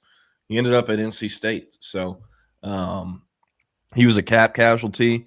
And I do really think it's just he's only a year ahead of Jackson Christian. They're probably comparable enough, and Christian's probably better. And it just doesn't make sense for him to hang around anymore if you're Texas. So I see it from both sides, and it sucks. It really does. I know Daniel Cruz wanted to be at Texas, wanted to stay at Texas, but at the end of the day, he had to support his family, do what's best for him. So he went in the portal and ended up at NC State. But wish him the best. He was an awesome kid. I'll never forget the end of July pool party in what would have been summer of 2023, July 2023. He showed up wearing an I'm Horny shirt with the Texas logo. That was pretty funny. And it did some numbers on Twitter. But really good young man, 4-year starter, which is incredibly rare at the big school level. He played at the 5A level at Richland Hills. And, again, just a phenomenal young man. So I'm wishing the best for him going forward, but that is the answer to the question, is why it didn't work out. David Keith Williams said, I asked this question before on a different site, but what is your long-term view of Kennedy Brown? There are reports that he is 6'3.5", which is not optimal height. The last time we got him, like for verified measurements, was Under Armour Houston last year. He was like 6'3.9" or 6'4.1". The thing with him, he is a freakazoid, like an actual freakazoid. He tests incredibly well, and he also has like 37-inch arms and a wingspan north of 7 feet as a 6'4" kid that's really athletic. He's also young for his grade. Can he play offensive tackle? Can you project him to offensive tackle? Yes, it's not the clearest picture. But, like, I feel better about Kennedy Brown playing left tackle long-term in college and in the NFL. I feel better about that than I ever have with John Turntine, or at least better than I have with John Turntine outside of Turntine's sophomore season when he was over 300 pounds. So with Kennedy Brown, he's not as high on Texas's board as the rankings would probably reflect because he is the highest ranked, like, offensive lineman they're recruiting. And also with that, his position on the board has kind of dropped a bit. He missed most of his freshman year, which he would have started on varsity for Kingwood if he was healthy. And then he missed a lot of his junior year, another lower leg injury. I think it was a broken ankle. So he also hasn't been on campus or he hasn't visited Texas since January of last year as well, unless they snuck him on campus and that didn't get out. So with Kennedy Brown, I don't know the chances of him ending up at Texas. Out-of-state schools are going to pay up for that. And he's already taken like 20 visits out of state. So Texas, they'll probably end up getting an official visit, but I don't think he's going to end up at Texas. So that's what I'd say. I forgot this. David Keith Williams followed up and said, appears to be a bookend to recently great offensive tackles like Kelvin Banks and John Turntine, who may not have the best measurables, but have all the ability in the world to be great left tackles. Yeah. Yeah. And he says, well, that's pretty much okay. I kind of already answered that. But all right, what do you think about this? Have you seen any of this, Eric? I saw the deal with like the damn fucking good frog in my throat. For those on audio only, Woodcrest asked us our thoughts on the 49ers injury theory. Was that the practice facilities like near some radioactive deal or whatnot? Is that what you're talking about? Yeah, it's not radioactive, but it's like a power plant electrical substation. It's been there for like 50 or 60 years, but in like 2012 or 2014, they expanded it and changed like the machines or whatever the fuck they're doing in there. I don't know, but they changed it to where like the wattage or electricity, whatever the output, increased like 12 times over what it previously had been. Because all the people who are like, oh, this is bullshit, made up stuff, it's been there since the 60s. The counterpoint to that is they changed everything like 10, 20 years ago, and it's a lot worse now. But I don't know. I'm curious what you think. I got two quick theories. One, don't fucking move the team out of San Francisco all the way to Santa Clara, where like there's clearly this deal going on. Like there's that for one. That's I kind of get a kick out of that. Like these teams who move their teams, like we're the San Francisco 49ers, but we play 40 minutes away. Like, okay, sure. The Bears are getting ready to do that same thing. So there's one. Two, listen, man, two things can be true. Like there probably could be some validity in this if you actually research it. And like football is a very violent physical game, and you watch old dudes and the Niners are getting beat up. Like, so there's that too. So yeah, that's kind of my thoughts. Like when the Niners being in Santa Clara, it's like you could have looked at this and you chose to put your facility there. So tough. Like, I don't know if you want me to tell you. Well, so their headquarters and facility have been there for decades. And they have always owned that land. And the reason they moved out of Candlestick Park down on the water in the bay is because it was a dump. I mean, that's where the Oakland A's and Niners used to share that stadium. And the city of San Francisco didn't want to pay to upgrade it. And the Niners threatened them, said, we're going to go to Santa Clara. San Francisco called their bluff, and they went up and moved to Santa Clara. And the main reason that happened is because it was in downtown San Francisco near the water. There's no land available to build a football stadium and all the parking lots and everything else. So they had to get outside the city. And if anyone wants to take a wild guess, the land that Candlestick used to be on, the stadium got bulldozed, and there's now apartments. Way to go, San Francisco. So, but the Niners had owned that land out in Santa Clara, and when they tore down Candlestick, they had Levi's Stadium ready to go the following season. But the headquarters have always been out there at the same exact spot.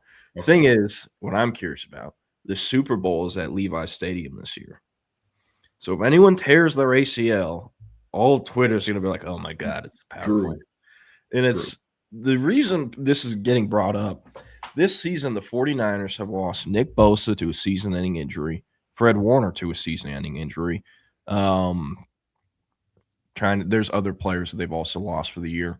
McCaffrey has missed a lot of games. George Kittle missed a lot of games. Yeah. He's now out for the year with a torn Achilles. I mean, they would have been bounced out anyways.